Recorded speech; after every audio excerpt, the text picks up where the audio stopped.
consider the possibility that God does not like you, never wanted you. In all probability, he hates you. Because we are guided by a power larger than ourselves. Who creates us equal in his image. Who creates us equal. And other lives have no value to him. In his image. Who creates us equal. And other lives have no value to him. In his image. Always seeing the tunnel at the end of the light. Man's got to know his limitations. Man's got to know his limitations.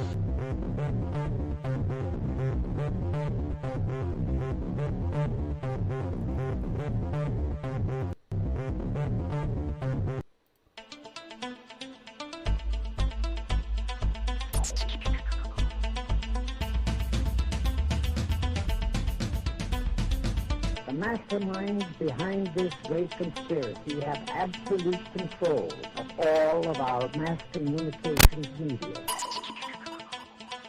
especially television, the radio, the press, and Hollywood, especially television, the radio, the press, and Hollywood, to tell us not the truth, but what they want us to believe. And the objective is to brainwash the people into accepting the phony peace faith, especially television, the radio, the press, to tell us not the truth, but what they want us to believe. And Hollywood. Especially television, the radio, the press, and Hollywood. The masterminds behind this great conspiracy have absolute control of all of our mass communications media. It's a complete and unknown mystery to the vast majority of the American people. Especially television, the radio, the press, and Hollywood. To tell us not the truth, but what they want us to believe.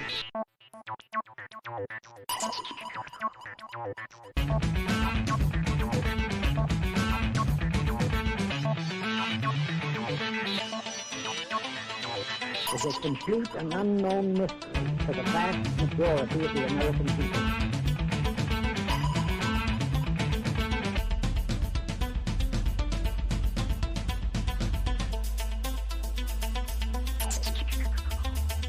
And the objective is to brainwash the people into accepting the phony peace faith.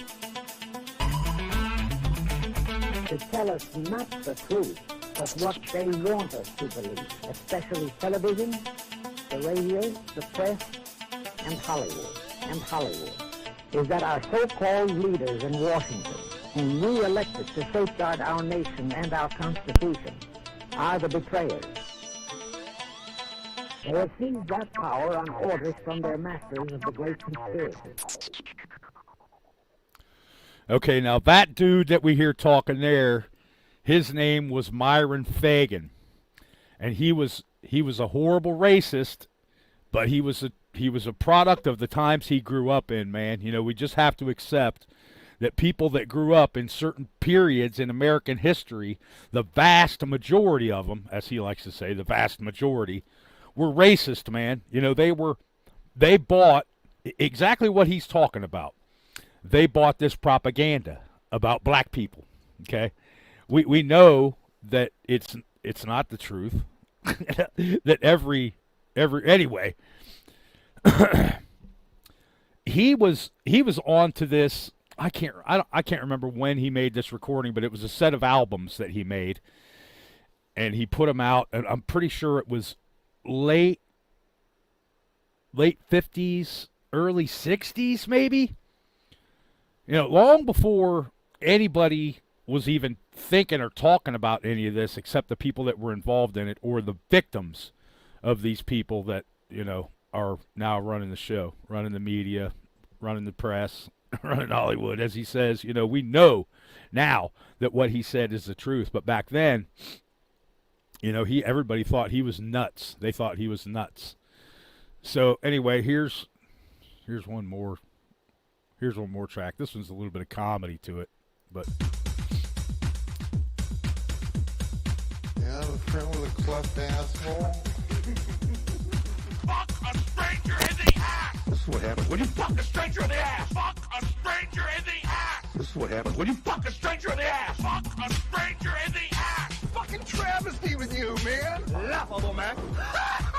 Oh, nice marmot. The dude minds. This will not stand, This record will not stand, man. This is what happens when you Fuck a stranger in the ass! There is an unspoken message here. It's fuck you. Leave me the fuck alone. Fuck a stranger in the ass!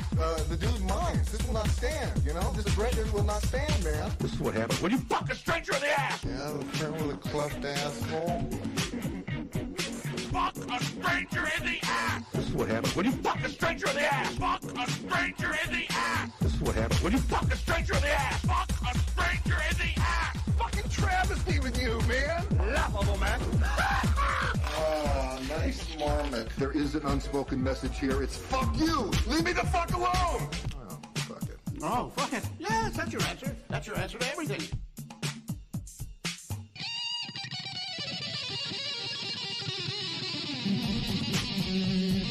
Fuck a stranger in the ass! This is what happens when you Fuck a stranger in the ass! Fuck a stranger in the ass! This is what happens when you Fuck a stranger. Okay, that's enough of that. I'm waiting on Jonesy Brick Petitions to show up here. Who's in the chat? I know what's somebody used there. Who else is lurking? Somebody's lurking. Who is it? I can't see who it is on here. I'd have to go to YouTube, and I'm not doing that because there's like a 8-second delay or something, which makes it impossible to follow along. So who else is here? Come on, man, speak up. Don't be shy. So, yeah, actually, wait a minute. All of these mixes that I made, I did back in like 2006. I'd have to check the meta on these files. I'd already been, the very first protest that I ever went to was WTO, right? What's up, Let's? WTO, the battle in Seattle. If you get a chance, you can watch the movie for free on YouTube. It's pretty interesting. It gave me, information that I'd never had. All I know is that we won. We won that day. We put the WTO back on their heels for at least 10 years. With what we accomplished there, we completely disrupted regardless of the feds making it into a riot, which it was never supposed to be. We put them back on their heels for 10 years. And where's the WTO now? Are they even a thing? Anyway, there's Brick Petitions. What's up, man? How you doing? What's up, big guy? How you doing? I'm all right, man. How are you? What's up? Are you an insomniac or something? Nah, bro. Sometimes I can sleep, sometimes I can't. I get enough sleep. I just, I have an off schedule where, I've been through a lot in my life, and I just have that problem sometimes. Yep. Yeah, I understand, man. I get that way myself. I've been blown up. I've been shot with anti-aircraft fire at point-blank range. I've been shot, stabbed, beat up. I've been in 3 or 4 horrendous car crashes. So, I understand. I understand trauma, dude. And people that don't understand that PTSD don't come from stepping on a landmine or being in a truck that gets blown up by an IED or getting shot at, by people that we have no business fighting in the first place. It comes from all different kinds of places. It comes from the normal world. It comes from our childhoods. It comes from things that happen to us as adults as a result of bad decisions or just being in the wrong place at the wrong time. PTSD is not something reserved for combat veterans. It's just not. But anyway, man, at least you're here, and man, I'm going to give you the first word. But let's refrain from personal ad hominems. Let's refrain from that. We're not here to talk about anybody. We're here to talk about what Brooke Jonesy is about. Sure, man. Yeah, I appreciate that, man. Yeah, I do personally. I try to, hold it to the standard of decorum, etiquette, whatever you want to call it. So I appreciate that, man. I appreciate you having me up. I appreciate you letting me speak my piece, on your channel. Of course, the last time I came up, things were a little bit different, and you certainly, you had guests on at that time, and I was actually kind of invited, but I did show up kind of at the same time. But at the same time, I do have a little bit that I would like to speak about and talk about, as far as some of the messaging that I've put out there personally, where I've tended to align my support to. A lot of people are quite aware that I'm a huge supporter of what Chile is doing. I think that what he's doing is, going to be a huge benefit in the future, as well as what he's doing now is a huge benefit for people. I believe that he is teaching people not only a lot about what has happened in this country, why things have gotten so far away from the original purposes that the founders intended, but also that his purposes for all of this going into the future, what his intent is, I believe, will benefit us, and why it's going to benefit us is because even though this country seems to be going to a place where horrific things can happen, I believe that his intent is to not let it go that far, to rather scale things back, to not let the courts completely drive this country into the ground, to not let the pigs drive this country into the ground, to not let the politicians, the legislative, drive this country into the ground. And what his intent here is to do, in my opinion, is to show people a way to get through the mud without destroying people's lives, which is exactly what the government has done up until this point. When you look at the foundation of this country, the foundation of this country is the Declaration of Independence. Yep. Well, it's a declaration of personal independence broadcast. It's like Johnny Appleseed, man. Mm-hmm. Everybody gets some seeds. What are you going to do with it? What are you going to do with it? That's the whole thing. Exactly. And what Americans did was they got busy, and they got doing what they needed to do to get by, what they wanted to do in order to create this country. And in the process, these people, I'm just going to go ahead and name them. People like Rockefeller, Morgan, Hearst, those kind of fuckers are the ones that started all this shit. Yes, sir. But they had pokings and proddings that came from Europe.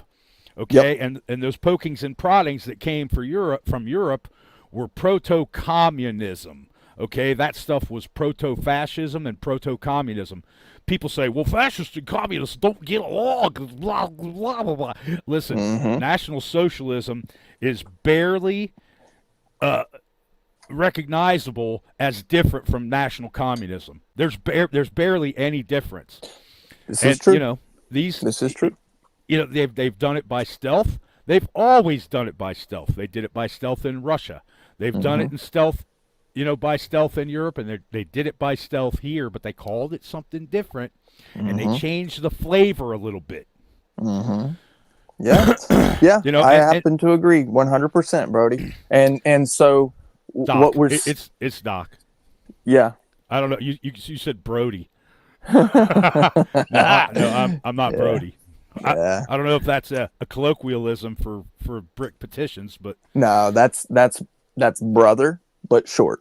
Bro. A lot of people Oh, say okay, bro. okay. A lot of people say brother. I say Brody. it's a colloquialism. Like Yeah. in L.A., if somebody calls you a fool, that don't necessarily mean that they're saying that you're an idiot. Yeah, exactly. It's the same kind of thing. Yeah, what's Yep. up, fool? Shit like that. Yes, sir. Yeah, Yes, it's sir. a colloquialism. Yeah. You know, look, what I don't okay, let me just give you a little bit of background, you know, on my evolution in this whole thing, okay? Like, Cool. I understood in the early 90s that things were incredibly backwards and that lots of foul shit was going on, mainly because of the drug war. And that just kind of, you know, it threw into sharp relief the fact that, you know, most of these people that pretend like they're in charge or, you know, have these labels that they're in charge, you know, they're crazy, man. They're insane and they're criminals. And that, you know, it made me kind of consider the Constitution as being something that everybody just avoids. And when we talk about Constitution, we're talking about the Declaration of Independence, because without the Declaration, there is no Constitution. They're mutually inclusive. One don't exist without the other, period. That's all there is to it. Interesting. So, do you know when the Declaration was signed? You do, right? Well, Obviously, 1776, right? Well, they started working on it in 1775, but they got around Yeah, boy. and That's agreed right. agreed to things in 1776 because, you know, let's face it, those guys fought and fought and fought and fought with each other on what was going to be right and what was going to go in there, because they knew how important it was. And when people, I'm not, like I said, we're not going to name any names today, man, in a negative light. But when Right, certain people right. say, well, the Constitution is just this quaint thing that was written by these dudes that wore wigs and had wooden teeth, and, you know, they drank tea from actual China. You know, man, get the fuck out of here with that shit. Right, It was yeah. a different world, and things were different back then. Oh, well, they were all slave owners. How can they talk about freedom? Well, man, look, you know, like the colonies had a problem with manpower. Slaves were the solution. I'm not saying that it was right, but it was a solution that they had at hand because they didn't have mechanization or industrialization. Right. Was it wrong to enslave other human beings? It's always been Right. wrong to use slaves. Yep. Always.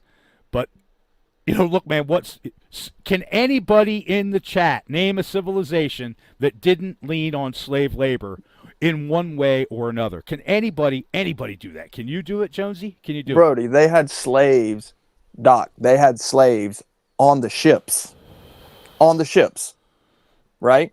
So it wasn't just slaves on the land. They were slaves on the ships. Of course. They brought them over, but while they were on the ships, they were slaves. Every bit of the slaves that were on the ships were still slaves on the ship. They did all the work on the ships. Yep. Right? And so, you know, when you look at the quote unquote colonization is just another one of the colloquialisms. Let's go to that, right? The isms. It's an ism. It's an idea that people put forward and said, we're going to spread. This is our idea. This is our ism. This is our nation. This is our colony. This is our world, our new world, right? Yeah. Now, in that time, they had some horrible things going on. It is 2024, moving forward all the way to 2024. You know, we still have some pretty horrendous things going on, even in this country. Ridiculous, absolutely stupidity, and it's just inhumane what we see going on, right? Some of the things that are actually happening to Americans in 2024 is horrendous, and it's disgusting. Oh, yeah, absolutely. I couldn't agree with you more. And it's been, listen, we're humans, and, you know, I try not to be a Bible thumping Jesus freak because I'm really not. But, you know, the Bible says that you know, None is born without sin. Every single one of us is born sinful. We're born fallen. The very first time that we cry for food or for attention, that's a sin.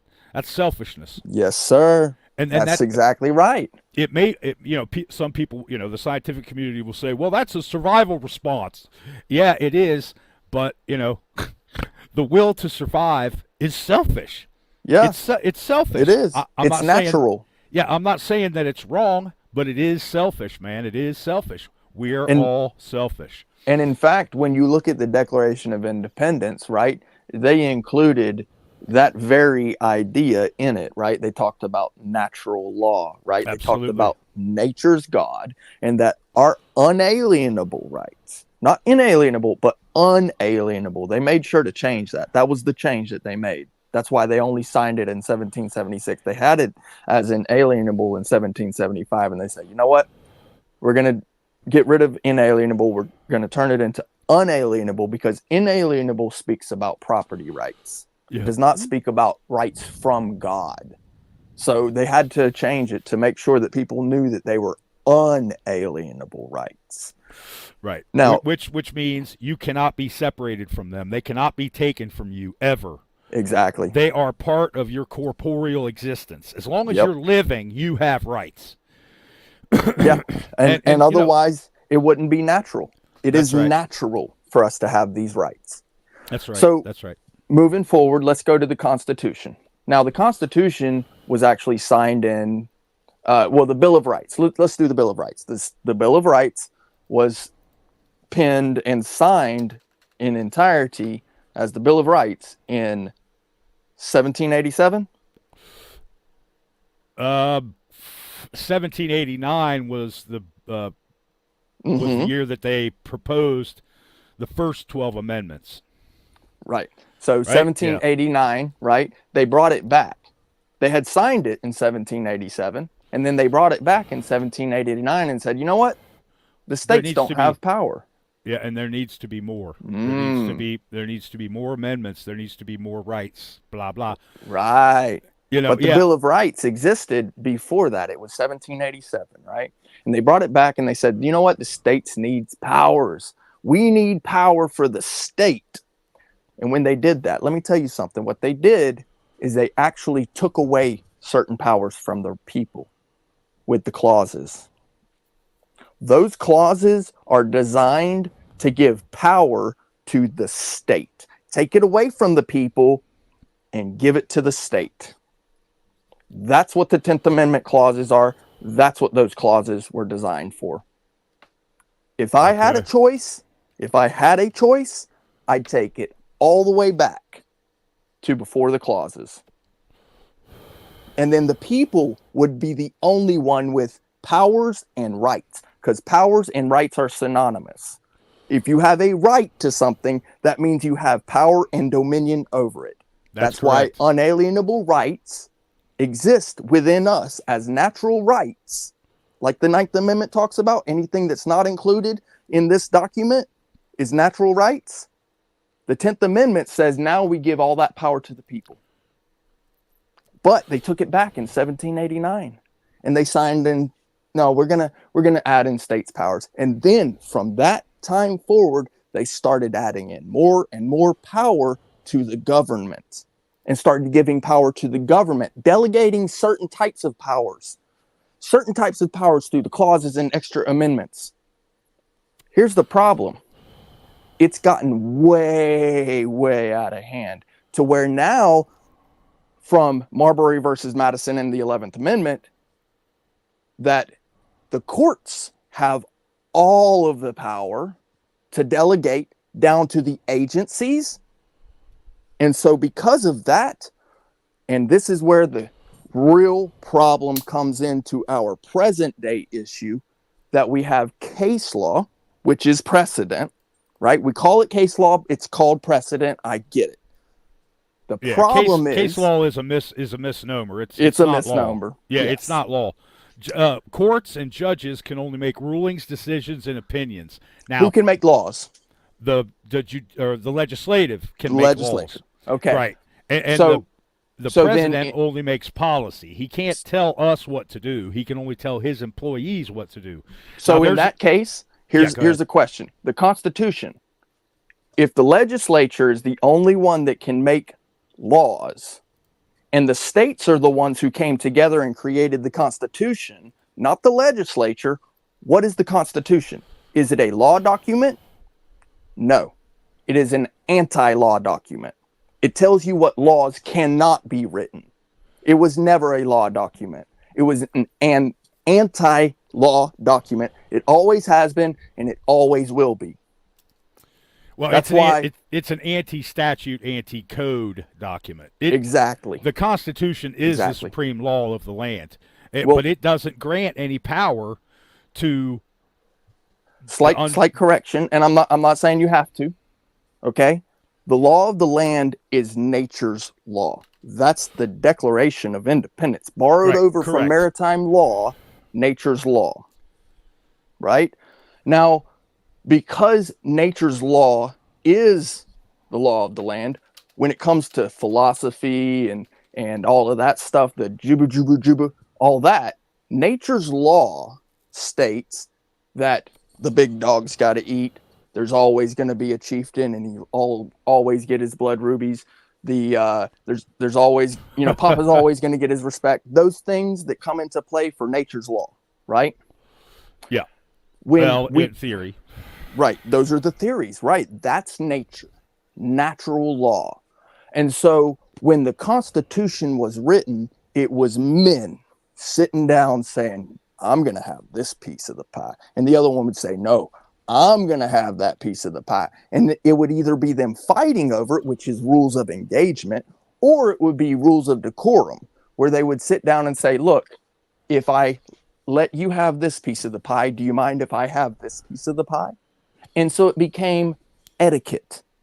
And so they sat down as a group of men and had etiquette.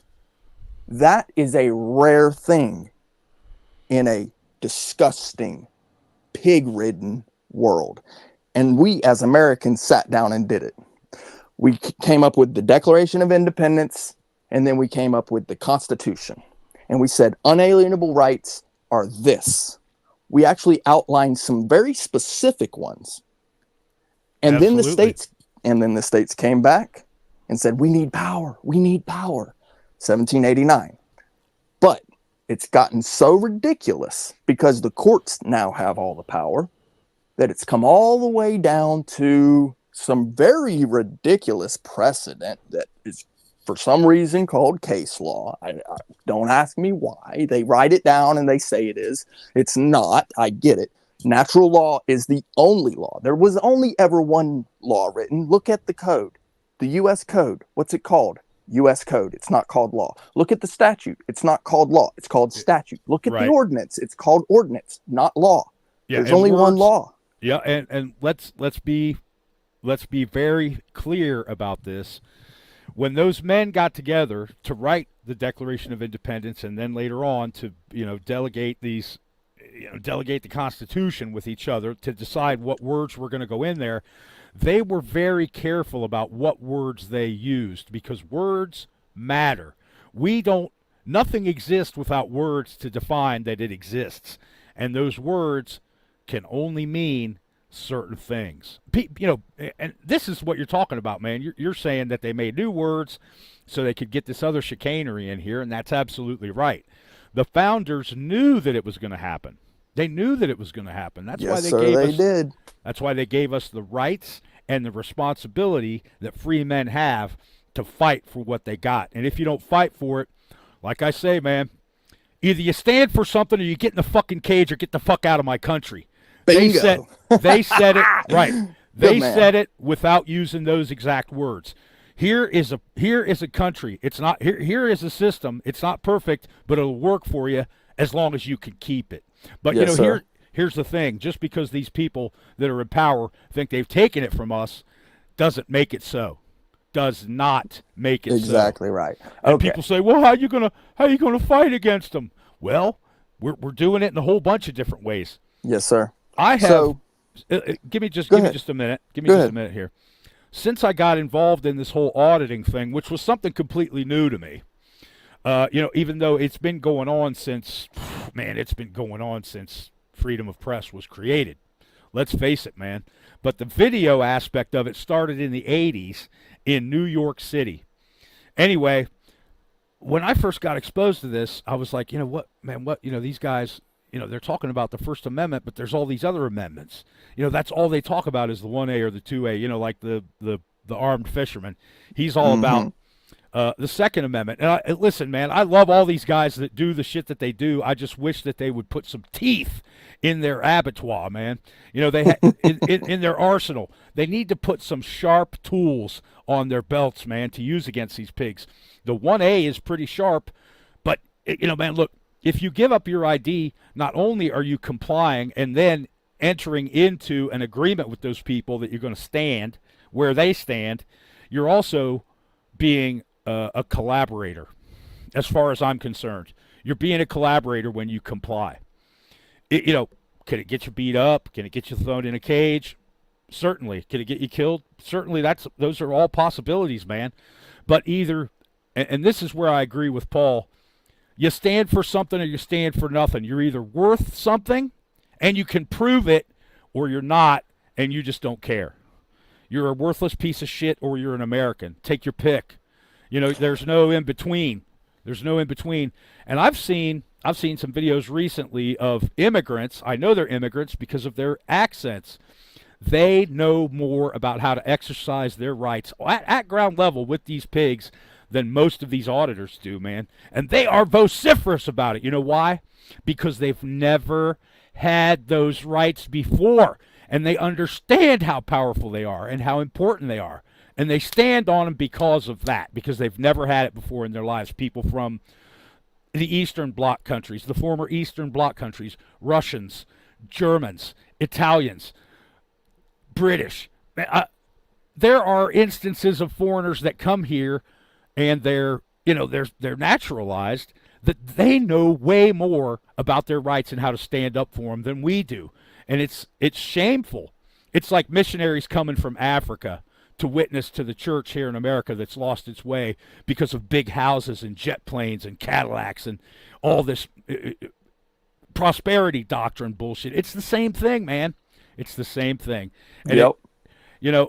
Americans have got to get their heads out of their asses. Listen, I'm all about supremacy clause and standing on my rights and stuff, but a successful revolution doesn't come from one direction. It comes from many directions. Yes, sir. And people that are talking about, even though I will never argue case law with any pigs on the street, or case precedent, and I will never argue SCOTUS decisions with pigs on the street. I never will, because they're not smart enough to understand executive, legislative, and judicial.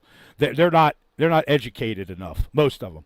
And if they are, then they're just evil, man, for doing what they do. That's just how I see it, man. That's a very good point that you make. Okay. So there is one case that they do know about. Okay. Yeah. And so, yes. Of course. Well, they know two of them. Yeah. Yeah. So you are actually 100% on the head. And I know this. I know this, brother. I know this. Okay. However, there are a lot of young people who do not know. They have been miseducated. They have not been educated, and they are being taken advantage of. Oh, absolutely. And so there is a conundrum here, if you will. There are people, even older people, who do not know their rights. Number one, they don't know their rights. They don't know the law. They don't know the quote-unquote case law or the statutes or the codes or the ordinances. They don't know it. They haven't learned it. Okay? And because they haven't learned it and they don't know their rights, they do need some assistance. And one of the things that they have not a clue about is that there are certain policies, there are certain procedures that the police use as tactics to get a hold of your ID. Number one, first and foremost, because people will believe continually that the stop and frisk is a good idea, They believe this. They've been taught that the stop and frisk is a good idea. They will submit to it because they've been taught that that is right. However, you and I know that we don't want to be touched by any jackboot, right? We don't want to be touched. Right. We right? don't want them jackboot thug pigs touching our stuff, our person, or our property. Exactly. Or our papers, which is, and this is where again, Fourth Amendment. Man, look, Fourth Amendment is very, very clear. Yep. Really easy to understand. Without a warrant, which is also a reason, those words are interchangeable. We can just go ahead and say that the Fourth Amendment is to protect us against reasonless searches. And we wouldn't be wrong, because reason means the same thing as warrant. These are interchangeable words with the same definition. Okay? They don't have a right without a warrant to take your ID. Or, surely they can ask for it. And that's what they're mostly doing. When they start demanding, then they're committing crimes. Yep. They're committing crimes against you. This is my, this is our point, those of us who argue supremacy clause. Yes, sir. But like I said before, and if Let's is still here, we've talked about this. Yeah. Every good insurgency should have multiple arms, should have multiple tactics. Exactly. We can come at them from all kinds of different directions, and then they don't know what the fuck to do. I agree. Imagine, Jonesy, if tomorrow Ray Haas, Long Island Audit, stopped at negotiating with these pigs and stood on the supremacy clause and argued his rights to the pigs and started issuing orders to them and arresting them under the citizen's arrest that's appropriate for the state. Under those are things we can't get away from, because, you're right, states have rights. As long as they don't violate the Constitution, they can make laws. But, like we said before, 95% of laws on books are unconstitutional, period. But imagine what would happen if just Long Island Audit would start tomorrow standing on supremacy clause or arguing natural law, and then the next day Harvey Freebird started arguing from a tenable, and I say tenable because sovereign citizen tactics are still really kind of malleable and soft, and sometimes they don't work. You know what I mean? Like, you can't argue that kind of stuff with the pigs because they don't understand it. Well, sovereign citizen is a misnomer. You cannot be sovereign and citizen. You're not God. Number one, you're not going to have dominion over your own life. You're eventually going to die. It's just what it is, right? And then you are a citizen. Okay, well, if you're a citizen, you can't be the king too. You can't be both. It just doesn't work like that. But going back to the point about the Fourth Amendment violations, right? Now, the courts back them. So you argue with the police, right? And then they arrest you. You go to jail. The judge doesn't care. The bailiffs, they don't care, right? The lawyers don't care. The prosecutors don't care. None of them care that you know your rights. No, they right? don't. They don't care, right? The people in the jury box, they don't know. They just listen to what the prosecutor's telling them. They have no clue. They're absolutely clueless. You can actually tell them your constitutional rights, and they won't believe you. They've been taught to not believe you. You're the criminal. Of course. You're in chains. You are literally in chains, standing in front of them while you want to argue? You want to argue? No, you're in contempt of court. Go back. You're arguing with the judge, with the jury, and then you end up contempt of court. Your trial is held without you. This is what happens. You are held without a just trial without due process, right? Right. It's not even a mistrial. It's a complete travesty is what it is. And I agree. The problem is, how do we address that? How do we address that, man? Like we address that with our constitutional rights that nobody cares about. We've all been taught. Remember the scene from Boondock Saints when they're in the courtroom? It's the very end of the movie, and they got that dude down on his hands and knees, and they're preaching to the crowd. These are not polite suggestions. They say these are not polite suggestions, and we three are lesser forms of filth. However, if you violate this, that, and the other thing, you may turn around and see us one day. Because there is a baseline that we're supposed to operate at that's called honorable. It's called reasonable. It's called, man, it's truth, way, and life, man. You either operate that way or you are an enemy. You're a liar. You have no direction in life, and you are dead inside. The opposite of truth, way, and life is what you are if you don't understand what and who you are and the tools that are in your box because you were created. Yeah. You're an anti-human is what you are. If you don't stand for something, then you'll stand for anything. Yeah. And you're nothing.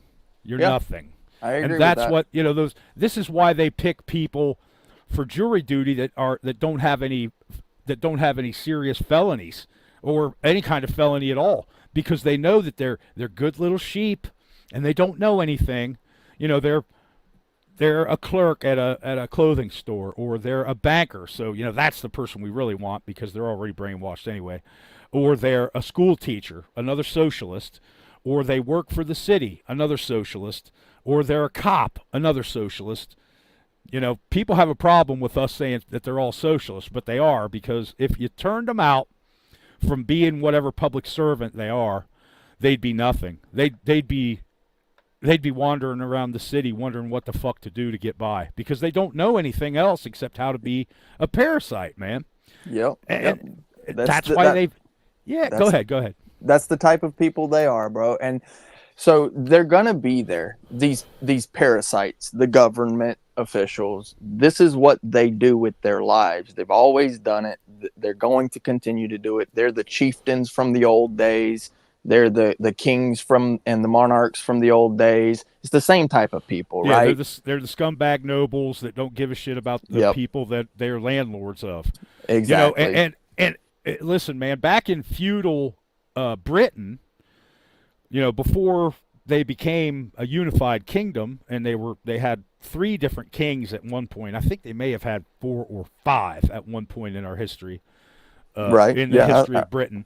Yep. And it was divided into separate kingdoms. Some of those lords were good to their people, and they were considered weak by the other nobles because they didn't just beat the shit out of the people when they didn't have their take taxes. The food and money and turn them out into the women. Cold. Force them out, force them off the land, blah blah blah. Instead of saying, instead of paying the tax, you know what? I got windows that need glazed in the castle. I got some tapestries that need to be cleaned. You guys come and do that, and we'll call it all good. Yeah, they could do that, and some of them did. Some of them, but they got wiped out. They were basically. The same thing happened there that is happening and has been happening here for the last 200 years. They kill off the weak, the ones they consider weak because they're kind and honorable and actual humanists. They care about human beings. They weed them out, and that's just a fact. That's just that's human nature, man. We go after the weaklings. Yeah. If we're not based on truth, way, and life, and truth, way, and life, this is. This is something that I wish that Paul would get onto. Truth, way, and life. He says it constantly, but he doesn't ever put them together as a triumvirate that matters. Because when you base your life on truth, way, and life, what things can you ever do that are wrong? If that's all you ever have as motivators in your life are truth, way, and life. Nothing bad can ever come from those 3 things. Nothing but good ever comes from that. Things that are going to make people admire what you do. People that are going to recognize that you're a good person. Dude, I'm the kind of guy, I will kick someone's ass if I see them putting their hands on a woman out in public. I will snatch them straight up and rip their heads off if I can, and make them pay for that. But I'm also the guy who will stop in the middle of a country road to put a turtle from the middle of the road to the side of the road that he was traveling to so he doesn't get run over. I'm the same kind of guy. Yep. But that's all truth, way, and life right there, man. It's the truth that turtle's trying to get somewhere. The life part of it comes when I decide to intervene and get him out of the road because I know he could get killed. We got to do that with each other, too, because we run around and we don't know what we're doing sometimes, and we have to, I've had this conversation with Paul and with Kennedy. Look, we have to show tough love sometimes to each other. Besides yeah. just besides just screaming and yelling, but that's a component of it. Well, it's the truth is a sword, man. That's It what is. it is. It So, is. so I'm a builder, and for me, I'm a solutions guy, right? And Right. so when I do my building, right, sometimes I run into little issues here and there. Sometimes it's bigger issues, but always, always, always, I'm about solutions, right? So I'd like to talk a little bit about the solutions a little bit, but before I Sure. get into that, I'd like to point out some of the problems, because obviously you can't get to solutions if you don't know the problems, right? That's right. You have to avoid the problems to get to the solution. Exactly. Or you have to exactly. solve the problems along the way. You either Yep. avoid them and deal with them later, which is always what happens, or Yep. you solve Seems the to problem happen now. here, yeah, in this country. Happens a lot. Yeah. Yeah. Well, yeah, go ahead, man. Yeah, so obviously, like I said, the 10th Amendment clauses and all of those clauses that came around in 1789, I'd take it back to 1787 personally, but moving forward, there's what's known as the Vidocq style policing that was adopted from the French, where you have the investigator has been married to the arresting officer. Now they're both the same thing. Then you go on through to the Civil War, and then civil rights are created. Civil rights are basically a competing right to the people's rights already. We've got powers through the courts and the states, which basically create rights for them. But now you've got civil rights, so you've got a whole bunch. Now it's becoming a big old mess. Then you get on to the, like you said, Rockefeller and these crazy people who sat down and destroyed the monetary system. And The creature from Jekyll Island is what yeah, you're talking about. now we got a Fed dollar going out of crazy control, and then later on they get us off the gold and precious metals standard, because a lot of people think of it as the gold standard. No, there actually it was precious metals. It wasn't just gold. So it's precious Right. metals and rubies and all the gems and all that too. Yeah, all Whatever of that. could be considered treasure. Yeah. Now it's just paper. Now it's just paper, right? And then Yep. now we get into digital currency and all that.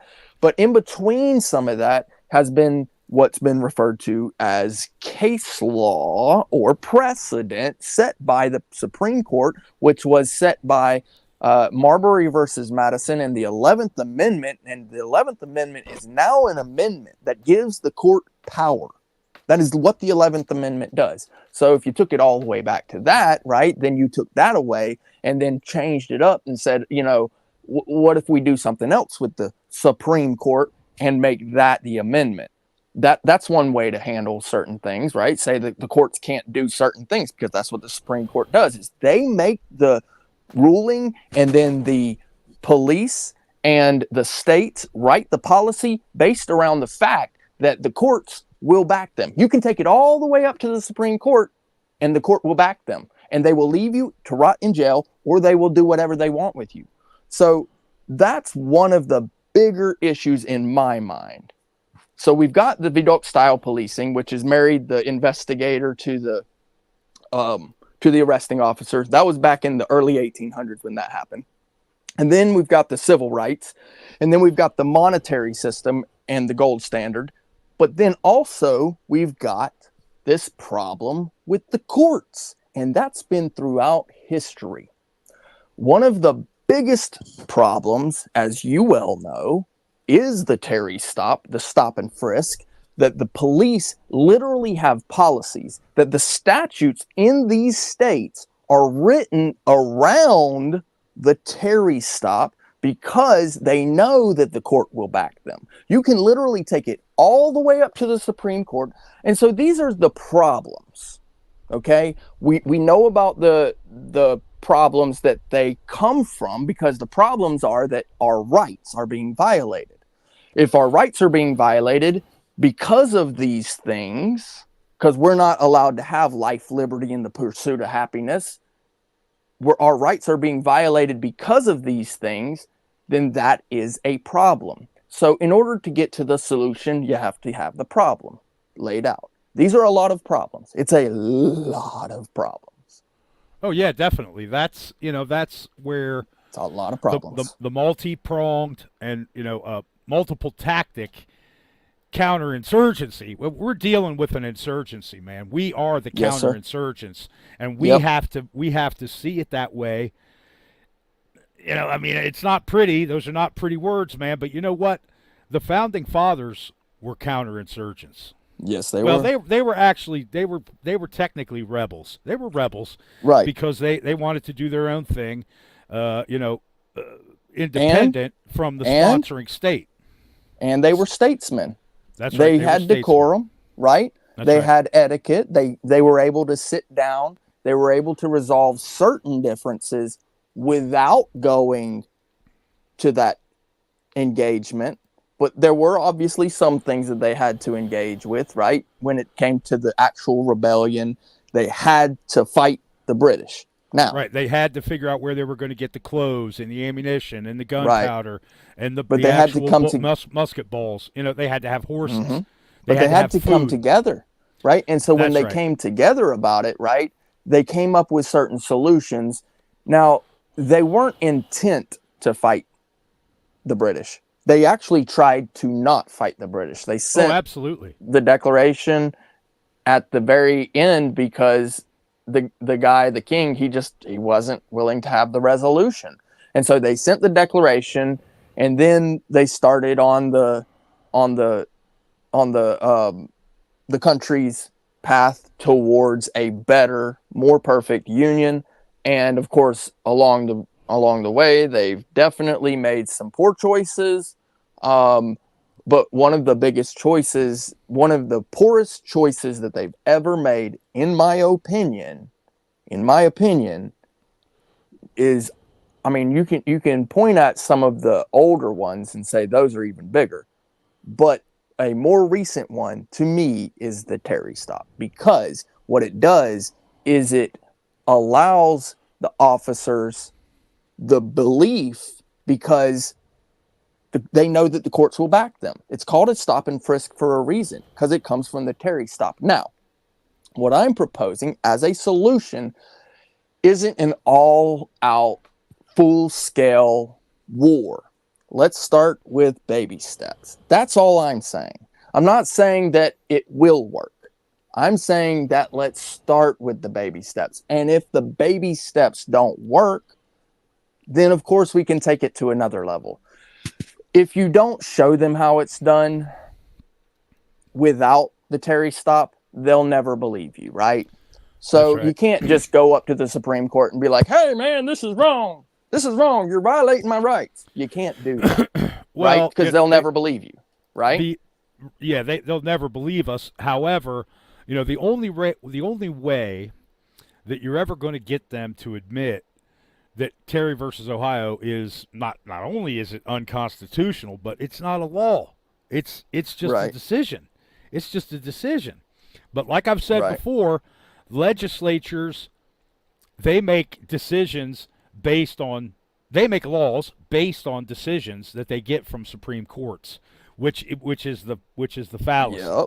That should Yep. never be a thing. But it's the tactic. word around, right? Because they created a whole nother word. Well, they didn't create a whole nother word. The word already existed. They changed the meaning of detainment to mean something other than arrest. But we know that the two words are synonymous. We know That's that right. arrest means detainment and detainment means arrest. That's literally And the you definition of cannot- either word. And Terry is an illegitimate decision because it finds the Fourth Amendment unconstitutional. Right. On Right. its face, In fact, Terry says that the Fourth Amendment is unconstitutional, which cannot happen because of a decision by a Right. court. yeah. In fact, I'll take you one step further. Okay. Now we've got an even bigger problem. There are what's known as detainment facilities, detention centers. Those Right. are not jails. They're detention centers. They're not prisons. They're not jails. They're not dungeons. They're called detention centers, as in detainment, as in Terry versus Ohio. That's why you see people in there who have no warrants issued being detained. They're in there with no warrant right now to this day. Right. Being It's detained. it's illegal detainment. We can go In ahead a and dungeon. say, yeah, Well, we can say the same thing about medical detainment. There are something to the tune of 17 million Oh yes, the children, medical. Yes. children and teenagers in medical detention. And what's happening is, and this is a perfect example of what Kennedy screams about socialism all the time. These these privately held companies are operating with government money to hold children prisoner. To hold children prisoner. And guess what? The Constitution doesn't say that, well, you have to be 18 years old before you get these rights. No, you have these rights the day that you are born, and they cannot be taken away from you by some pimp judge who thinks because he went to Princeton and he was selected and groomed his whole life by these pedophile, monstrous demons that run this country, that they think that they're special somehow. They're only special in their own minds, man. They're all... Listen, this whole medical detention thing really gets me hot, man. If there's one thing that the American people should go live fire about, it's about these 17 million children that are in medical detention. If something deserves live fire, it's that. If anybody that's angry, that wants to go to violence, needs an excuse, there it is right there. Go to it. Well, I don't advocate for violence. I don't either, but I'm just saying But I do understand what you're saying. In fact, if somebody's predisposed, there's your target. Go for it. Since we're on the subject of it, right? Children are supposed to have extra rights. The elderly are supposed to have extra rights. The disabled are supposed to have extra rights. Yeah, and those rights have been given to them over time, not taken away, given to them. The Civil Rights and the Americans with Disabilities Act, man, listen, do you remember that? You remember the video where those pigs went into that Target and they dragged out that poor guy? I do, yes. I'm sorry, I took too long, I'm sorry. You're not the cops. Because in his mind, the police would never do such a thing to him. Exactly. He knew what his natural rights were. Right. I felt so bad for that guy, and I wanted to go through a time machine and go grab that cop by his nose and just rub it and shit for a couple of hours. Because if there's a bad dog that ever was, it's him. But look, there's a reason that we made those laws to protect children and the elderly and the disabled. The Americans with Disability Act was made for a reason, so that those people of a certain age or a certain physical constitution are not victimized, because we knew that it happened. We learned that it happened. So we made laws and gave extra rights to those people to protect them from that kind of shit. And Terry versus Ohio comes along and takes it away. Yes, sir, it does. That's exactly right. Right, without any kind of legislative anything. Yep. And then they build the policies and statutes around it.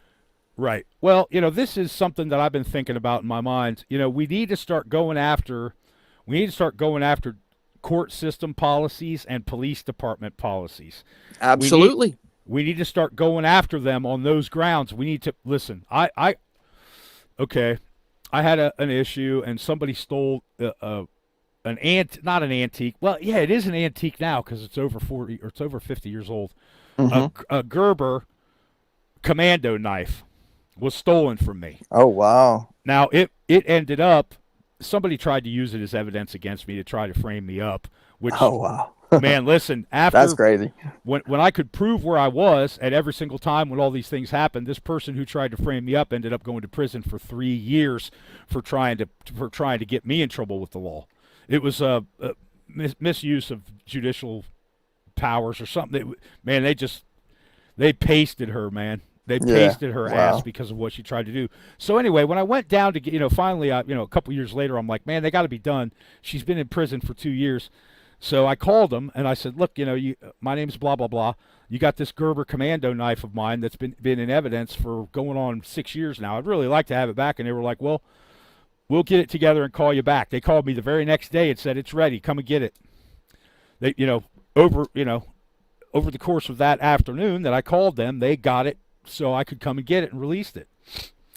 So I go in there, and they're all really cool and everything, and I said, I'd really like to have a copy of your departmental policy. And every single fucking head of all those people that were behind the glass swiveled and looked at me. And I put my hands up, and I'm like, what? It's public information. I want your policy. I'm not getting aggressive about it or nothing, but I want to know what your policies are. Yep, exactly. Well, it's going to take us a while to print it out. I said, you don't need to print it. Just send it to my email. And I gave them my email, and they sent it to me. It was waiting in my inbox when I got home.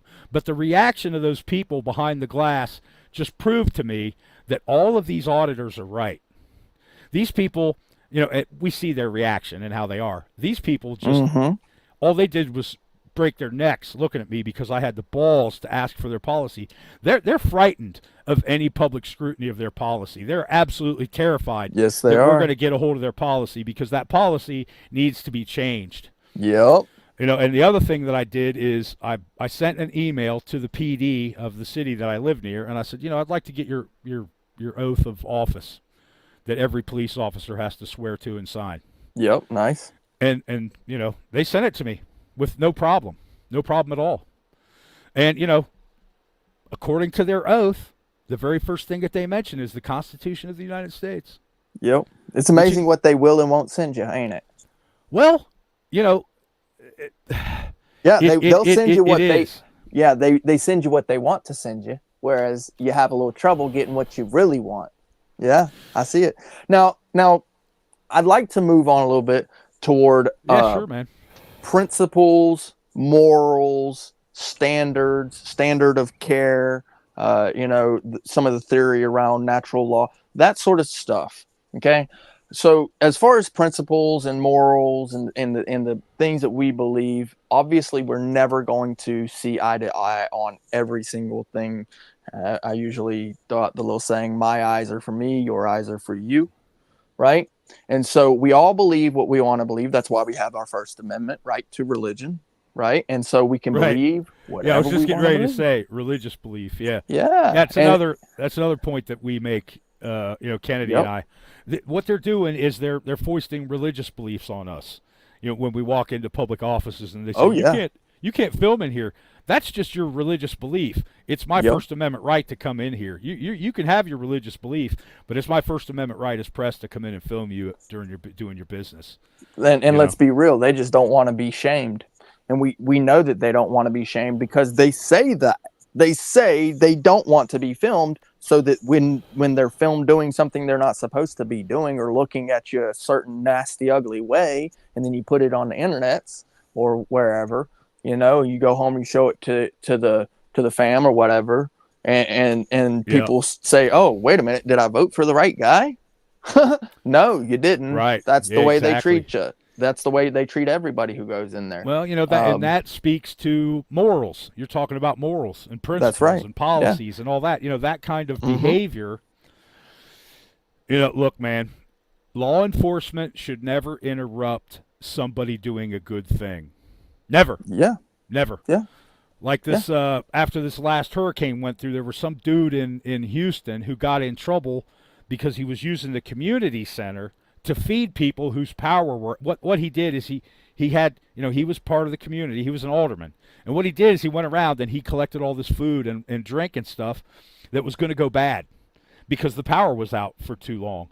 So they just had a big cookout at the community center on Saturday. On Sunday, the chief of police came and just ranted and raved at these people about, you can't do that here. You're just having a big party, blah, blah, blah. No, we're not having it looks like a big party because we're all here. Right. Because this is what makes sense. We bring all the food and the drink here, and we eat it and drink it before it goes bad. You stupid asshole. He interrupted because the mayor didn't like it. Yeah. Because the mayor didn't like it. Guess what's going to happen in the next election cycle? That mayor's going to get fired. That mayor's going to get replaced, and that police chief is going to get replaced too, more than likely. Yep. Public because outcry. He's a scumbag. Look, man, you cannot. It's like these laws about feeding the homeless. Okay, look. First of all, that's crazy, right? My happiness, my pursuit of happiness, and my pursuit of life includes feeding hot dogs and beans to the homeless at the park. Amen. That's a constitutional right. I have a right to care for my fellow man. I have a right to show some humanity to my fellow man and helping somebody out who's down in their luck. They can't make laws that say you can't help somebody who needs it. That's bullshit. And it proves the kind of evil bastards that we have in charge. It just proves it. Absolutely. We don't even have to talk about Terry versus Ohio or PA versus Mims. There it is, right there at street level, man. If you want to prove to people right. that our mayors and our police are evil, then you show them videos of them harassing these people and arresting them that feed the homeless. Well, it's the argument of the bootlickers will be, well, it's unhealthy. It's all blah, blah. No, it's not. I've seen these operations, and they're using sterno, and they're keeping the stuff hot, and it's all fine. Everything is fine, but the bootlickers and the hog fluffers, that's my new favorite thing. They're professional hog. Yeah, they're hog fluffers, man. Wow. They will always find a reason that something is bad, that something good is something bad, and they do it because of what you said. They do it because of shame, because they're ashamed that they never did it, that they never even thought of doing that. It's like, man, I've been accused of doing shit in my life that I can't even imagine by people that had no evidence, and not in a criminal sense, but just in a social setting type thing. Well, you did this and that. No, I never did that. That kind of shit. Dude, it makes you want to puke what you just said to me. It's something that would never occur to me to do to someone in my life. It would, because I don't operate that way.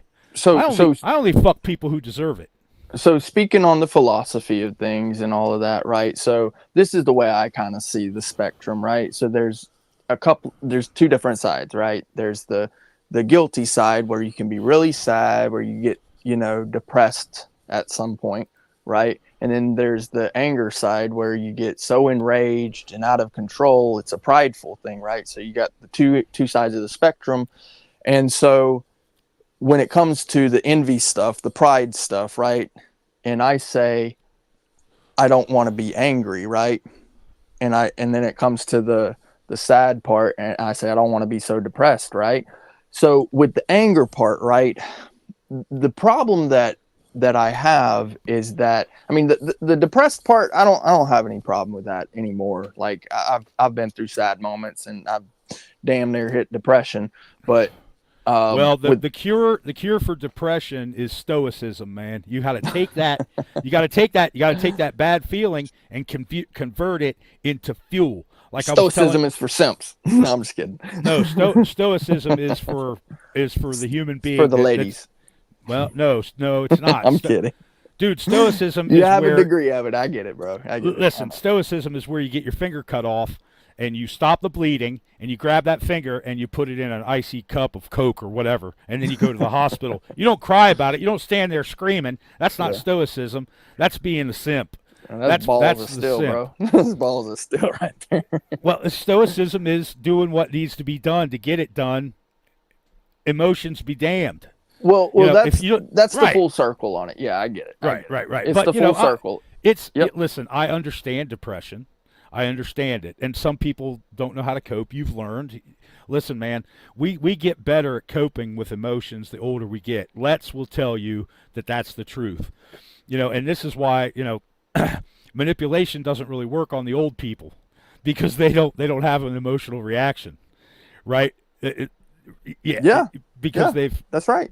Because they have wisdom. You're not born with wisdom. You're born with intelligence, and you're born with motivation.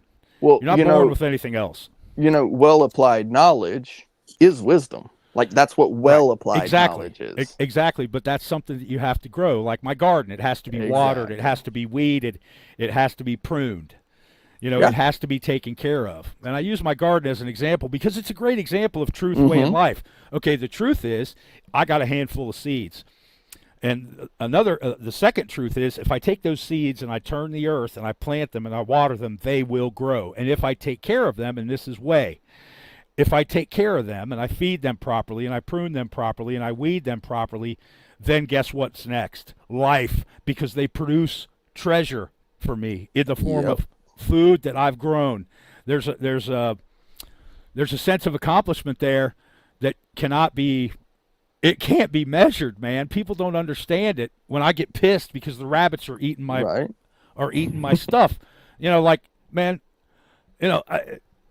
you can only do so much. But what you do when it yields treasure, then you're getting somewhere. And what treasure are the auditors producing? What treasure are they producing? They're not, because all they're doing is they're teaching the cops how to be how to do it quicker, how to arrest them quicker, how to get rid. Honestly, bro, I feel bad for what happened to Carolina, but she asked for it. Her and all those other people in the Houston area I trained. can't agree man, with you on that one, dude, bro. they trained those cops. They trained those cops to think that it's okay because all they do is. Well, they might have trained them to do that, but she didn't ask for that. No, yes, she did, man, because she talked nonsense. Instead of talking about her rights, she said, "What crime have I committed? Why do I have to?" Well, and before that even got out of her mouth, she was in the We'll pavement. have to respectfully disagree on that one. Well, but you know, I look, do understand your point of view. Kruger is a symptom. He's not a disease. He's a symptom of them. These pigs that not may being be, held but to account. that's not to be put on her. Well, that's not something to be put on her.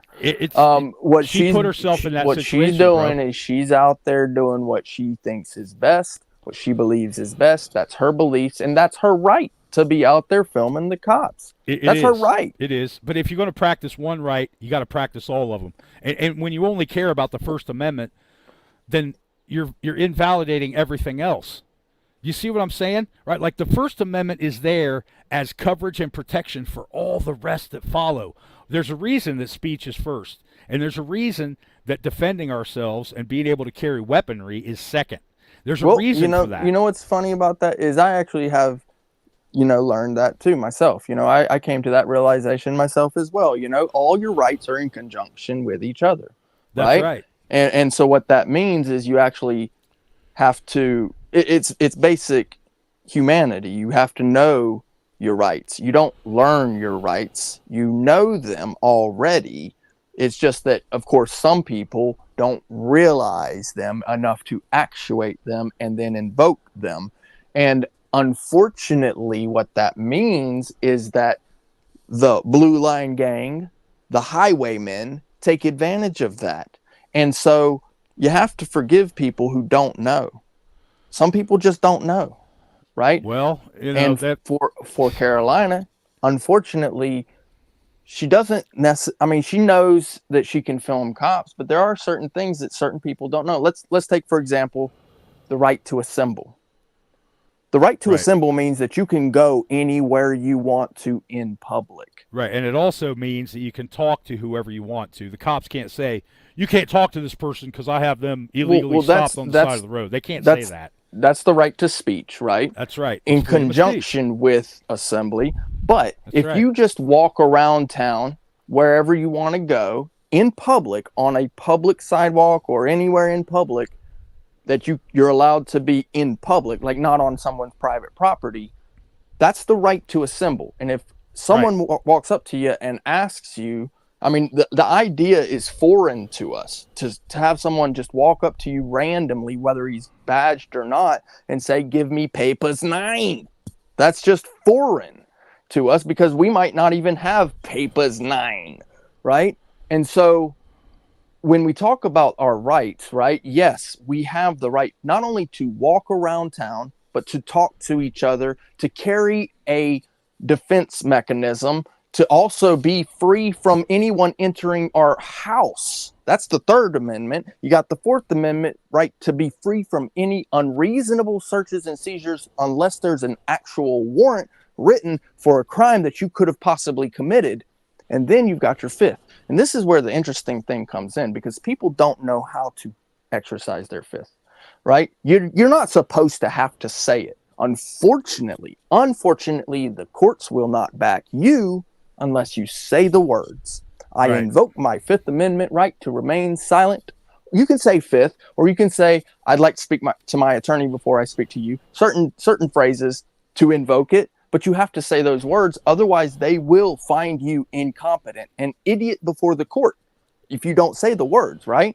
And so when it comes to certain literature that certain people are attempting to put out there in the public, talking about the trifold. What's that phrase that's on the top of that thing? It says, I invoke my Fifth Amendment right to remain silent. It's big and bold. Right. Yep. That's why it's there, so that you know to say it. Say the words. And yes, there are some people who know these things that don't need the trifold, that don't need the cop card, that can just say the things. In fact, if you watch one of BZ's latest videos, you'll see him invoke his 5th, 4th, and 1st. He says it right there to the copper, and then the copper leaves him alone, and he drives away. And that's, I've always said that, and good for you, BZ. I'm glad you're here. Look, if you don't... Oh, what's up, BZ? I didn't see him in the comment. Yeah, if you can't speak up for yourself, nobody else is going to do it. And if you do speak up for yourself, you may find yourself surrounded by people that will back you up because you will stand up for yourself. Yes, I agree with that 100% as well. And but listen, man, there are people in the auditing community that are willfully ignoring the fact that they need to stand on their rights. Long Island Audit, they're baiting. They're baiting. Right, they're baiting, and they're negotiating, and they're having conversations that don't need to be had, and they're talking way too much. Like Long Island Audit, man, I can't be critical enough of this guy because he's got such a huge audience. I like him. I think he's a likable person. I can't say he's on my short list of people that I would die for because he doesn't do it right, man. Right. Yeah. In fact, he's another one of he's another one of those dudes that's stuck in a bubble with the First Amendment, and all the other rights that he has are outside of that bubble. He doesn't understand. It's willful, man. It's willful.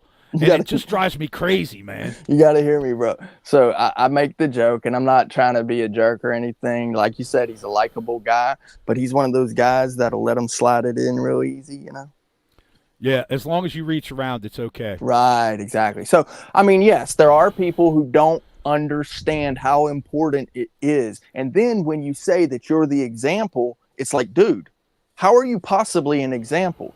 You don't know your rights. You haven't learned the law. There's case law and statute that are revolved around it. And then you go out there and pretend to be an auditor.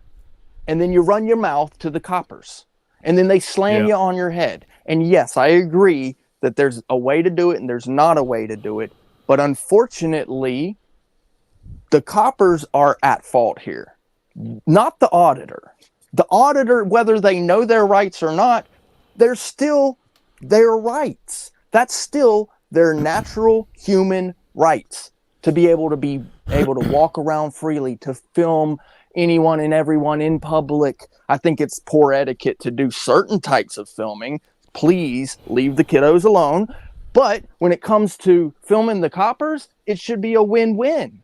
Because if the coppers if the coppers do a good job, they're on film doing a good job.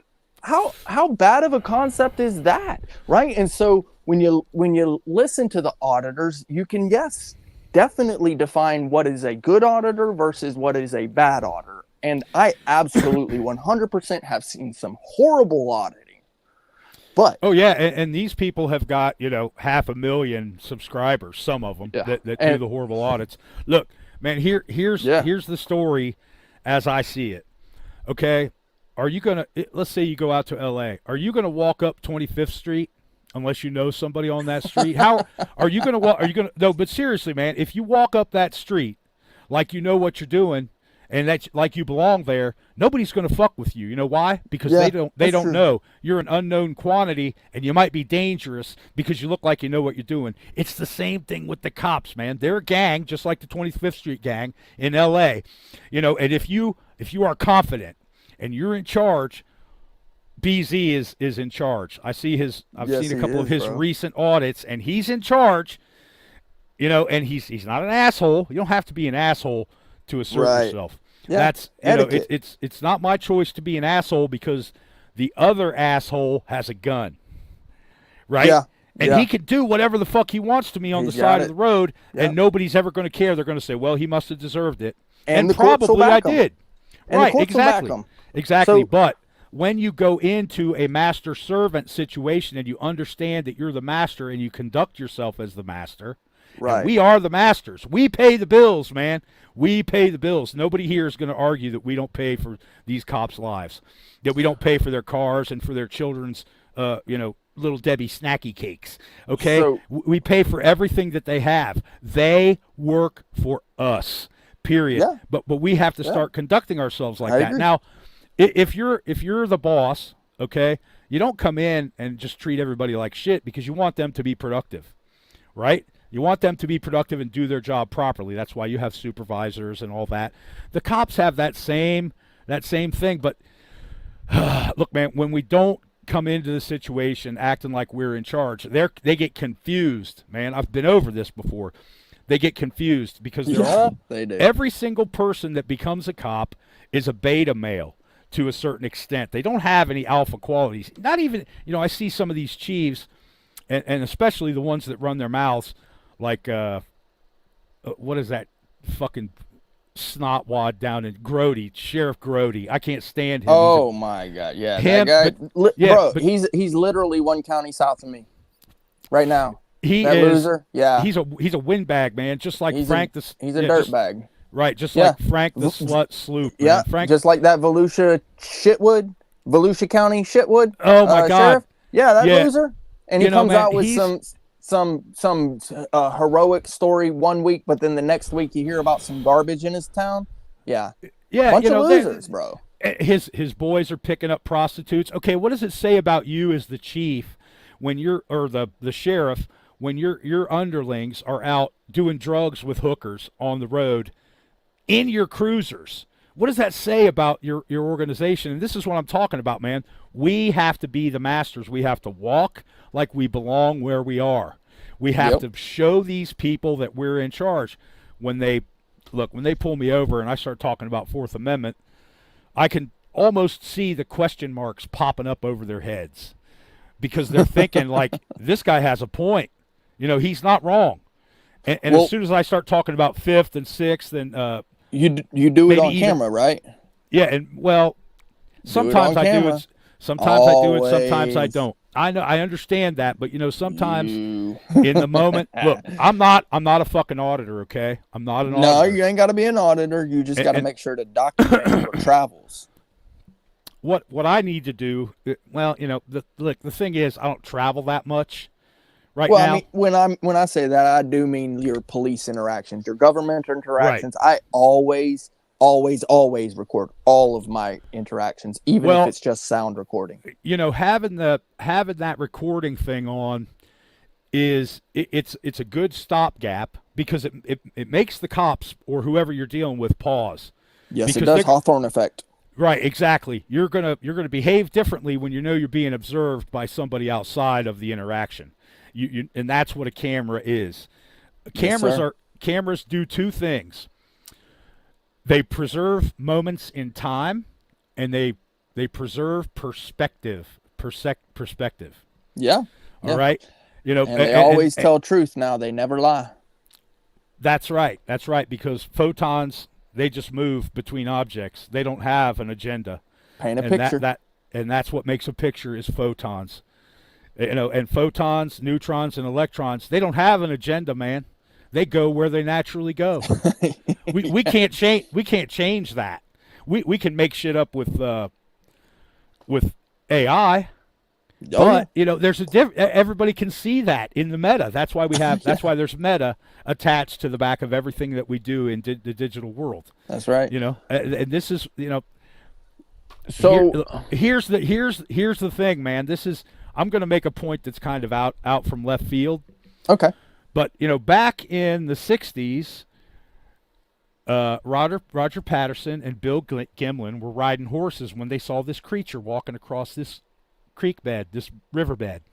And they shot film of it. Film, okay? Right. And it's clearer than anything that we get on digital. Way clearer than anything we get on digital. Once it's stabilized, it's amazing how the details that you can see in that thing. This is the nature of photons. Photons don't lie. There was something walking across that riverbed. Yeah. It was there. It doesn't matter if somebody talks about it later. They've got it on film. That's the burned image. Is it a man in a suit? I doubt it. Can we define it? No. But the fact is, photons don't lie, man. Photons just do their thing. We can't manipulate them. Always film everything. Yeah, the only way we can manipulate photons is by using a flashlight or a fire. Yeah. Like that's it, man, or striking a match or a lighter or whatever. We can't change the nature of protons, neutrons, and electrons without changing the outcome. Yep. And now, how many times have you walked into a station or an agency or some government place, library, whatever, and they've got that sign up saying, you can't film here? Well, Yeah. guess what? I can, and Yep. I'm going to, because this is mine. It belongs to me. Yep. And if you stop me, then guess what? We're gonna have problems because Right. I'm gonna file a lawsuit, man. I'm gonna write I'm gonna write a complaint. Yes. With follow the complaint process. Yes. That's right. A sworn statement of criminal damages. Okay. Yep. And this is, I'm never going to stop preaching this because this is what's up. Every time your rights are violated, that is a crime. And when people commit crimes against you, they are liable, man. They're liable. The Constitution says it right there. If you violate any of these, if anybody can be proven to violate this, that, or the other unalienable right,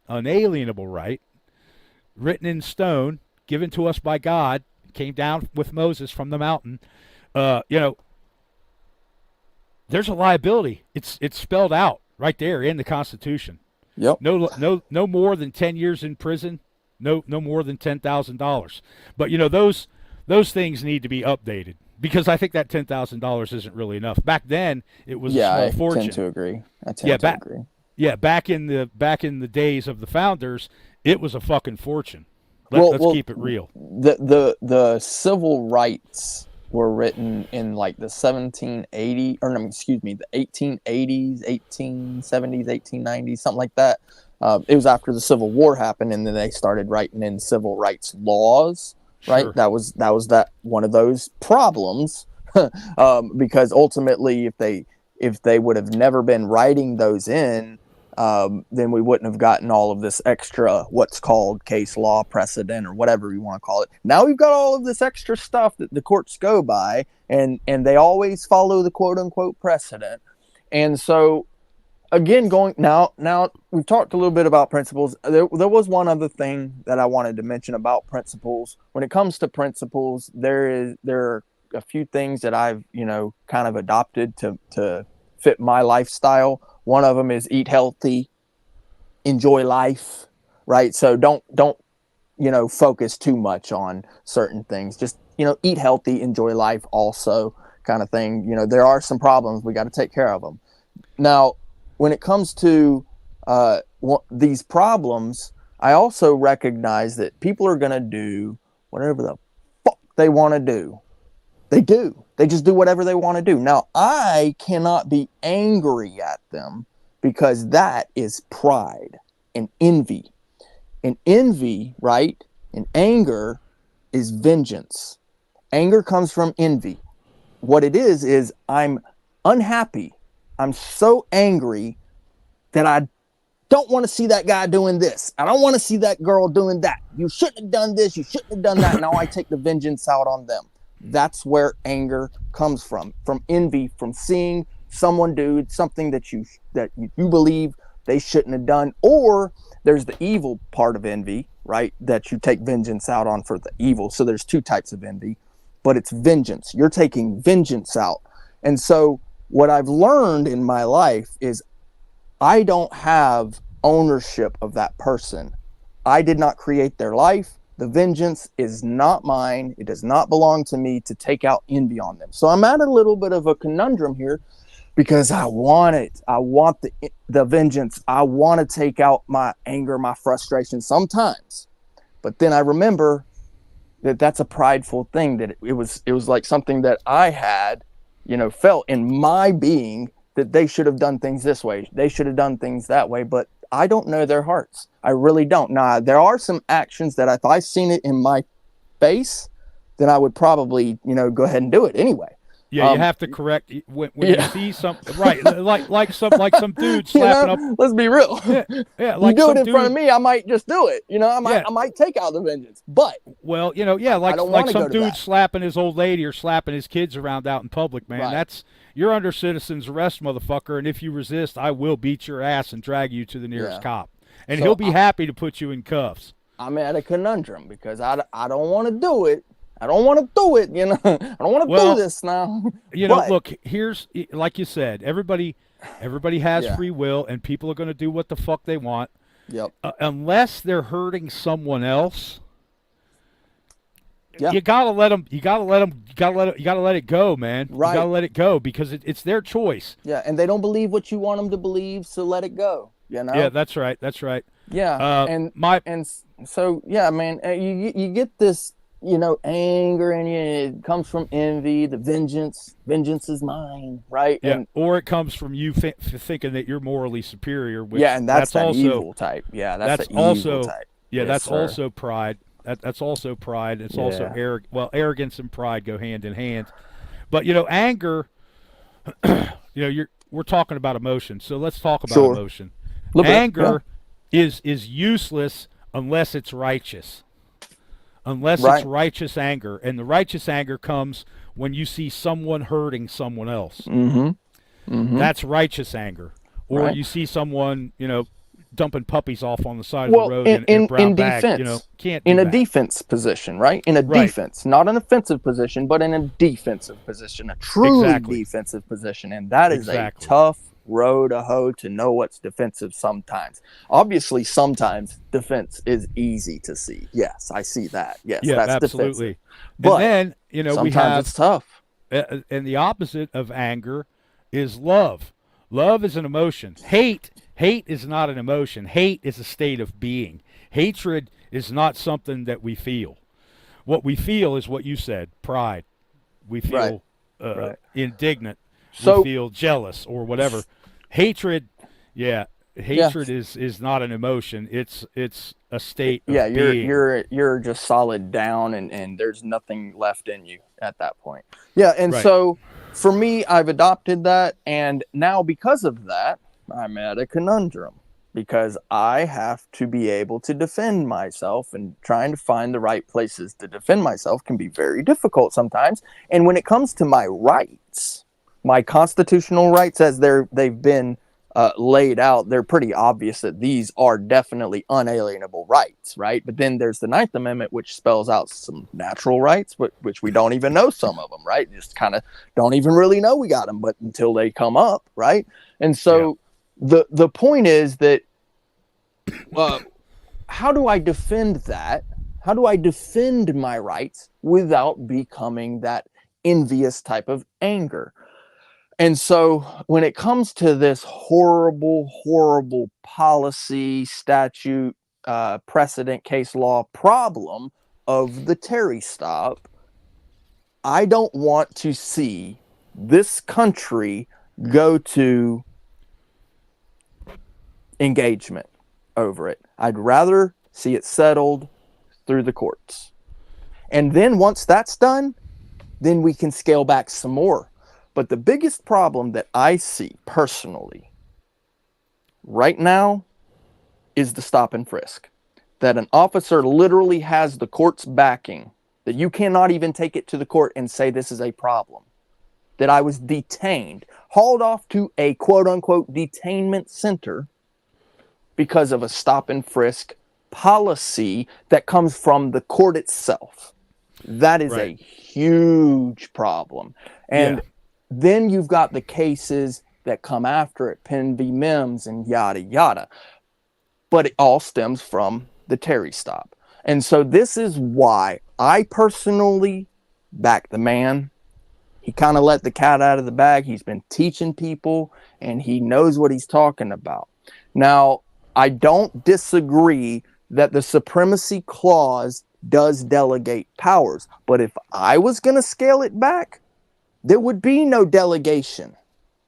We the people own this country. There's your delegation. And the three branches, the legislative, the judicial, and the executive are equal. That's not delegation. One is not higher than the other. So if you ask me, how do we delegate? We don't. We the people own this country. But we'd take back all of the clauses and throw them out. All of them. All the 10th Amendment clauses, all of those extra things that were written after 1787. But that's just me. But for now, let's get rid of this one thing. Yeah, that's all I'm saying. We can't try that certainly. But as far as Yeah. OTVO, listen, I don't think that's a realistic goal because, and hear me out on this. Oh yeah, absolutely. Terry versus Ohio has created a whole industry in this country. You said Yes, it. it has. You said it Detainment yourself. centers. And when we start talking about industry and socialists Yes. making each other rich, they're going to defend that as long as they can. But the alternative is a constitutional convention, and trust me and believe me when I say that we do not want to go anywhere fucking near a constitutional convention. Right. If we do, one of these asshole sheriffs is going to rise up. He's going to take over the proceeding, and he's going to make himself the king. And hell, the fire chief himself will walk up in there and throw us all out. That's right. Yeah, that's the possibility. That's why I spent probably 2 fucking years trying to figure out a way to convene a constitutional convention without allowing the possibility of somebody coming in and taking over. So and it's almost impossible, man. It's such an indelible thing that it cannot be touched, and that's why they made it so hard to successfully make a convention about changing it. We can't. There's no. A lot of it's things so were dangerous. done in secrecy. You're right. Yeah, it's so fucking dangerous, man. Yes, sir. But because you're talking about change that they don't want. Now, it's not an overthrow. It's a change. It's a change that they don't want, but it's a change. Right. Now, this is where Chili does come in, because he hasn't just offered up the idea of overturning Terry versus Ohio. What he said was that he wants to become the governor of a state or mayor or sheriff so that he can change the policies, procedures, and protocols so that he can show how it's done without the Terry versus Ohio stop and frisk BS. That's why he says digital detainment. That's why he says later on we'll make it where the Supreme Court is elected. It's not so that he can just go right up to the Supreme Court and be like, hey, let's overturn this garbage. It ain't going to work. Because it is industry. You're absolutely right. You start small, you show them how it's done, and then other people outside of that town or outside of that county or outside of that state see it and go, oh, you know what? They're actually doing a pretty good job with the digital detainment and the crap of stop and frisk and Terry, all that. It's gone. It's gone. They're doing a great job over there. People are not getting hurt in the street. They're not getting tortured. They're not getting hauled off to a dungeon every single day. Only ones that have warrants out. Only ones that have warrants out are being hauled off to the dungeon. Right. Actual criminals that have left behind victims that can stand up in court and point at him and say, that's the motherfucker that shot my dog. That's the motherfucker that stole my car. That's the motherfucker that burned down my garage. Blah, blah, blah. Yep. Not just this, oh, what do you got in the bag? You know what? Kick rocks, pig. Where's your warrant? Show me your warrant. Yes. You have no legs to stand on. Get the fuck out of here. Fifth Amendment, Sixth Amendment, Eighth Amendment, 14th Amendment. Go fuck yourself. Go fuck yourself. Exactly. Go fuck yourself. Okay. Exactly. This is where I'm going to piss off Mike for a second. Okay. Now watch this. Watch this. Listen, man. You know what? I don't give a fuck about Joe Biden or Donald J. Trump, okay? I'm going to say this, and I hope to God that the feds come and want to talk to me. We were 1.5 inches away from being shed of that piece of shit con man, trailer trash scumbag. And we're going to be shed. We're going to be shed of fucking Biden, the empty sock, the mobilized corpse, the automaton, the piece of shit diaper sniffer that he is. We're going to be shed of him too. You know why? Because we're going to get a real human being in the Oval Office, and his name is Robert F. Kennedy Jr. He's a real human being. He's not a piece of shit. He admits that he's a human being. He admits that he was wrong in the past. He admits that he's just a person like everybody else. Yep. Neither Biden nor Trump can do that. So fuck them both. Yep, and he's eating healthy, right? And he's enjoying life. There's a You know, difference there. okay, You don't see he's- Trump out there enjoying life. He's No. out there making a big deal of all of this craziness. You And then know, look- Biden, he's just a weirdo. Biden but is Kennedy, man, he's having a good time. He's enjoying life. He's eating healthy. Look at the man. look He's at him, strong. dude. He's almost 70 years old, and he is cut like fucking Arnold Schwarzenegger was when he was a kid. I mean, he is that dude is jacked, and you know.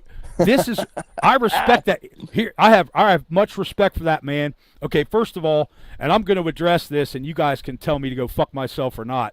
But John F. Kennedy and Robert F. Kennedy and their cabinet prevented the nuclear annihilation of the human race when they overcame the Cuban Missile Crisis. The Republicans were straining at the bit, man. They were chomping their teeth. They wanted to press the button and go to war with Russia, which means the end of humanity at that point in history. It would have been the end of the human race. None of us would even, you know, I wouldn't have been born. You definitely wouldn't have been born, Jonesy, because I know you're younger than me. Yeah, I'm a youngin', bro.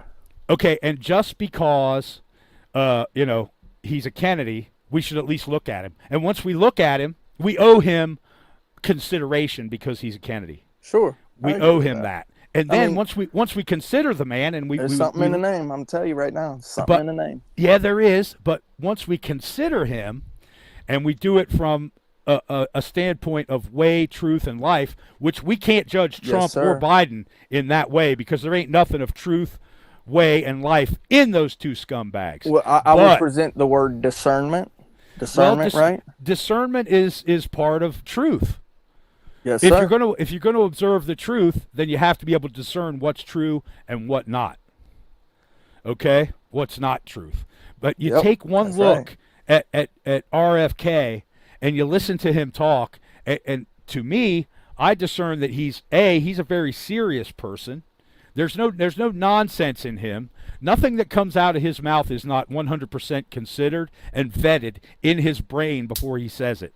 Okay, but he's also a genuine person because, you know, man, I watched him do a talk from his study or his den or whatever in his room, and he's got wooden ducks and he's got all kinds of books on the shelf that I own. Okay, right, like that are in my book collection. And if somebody owns more than 100 books, you can guarantee that they're thoughtful. It's guaranteed that they're thoughtful, and all you guys might think about this and start expanding your fucking libraries so you don't, so you don't run around sounding stupid all day long. You know, get some books, read some books. It's just, you know, there's some tough love for you. Get some books, read some books. You know, they don't have to be serious books like, you know, the Legend of Sleepy Hollow and other tales. You know, read that.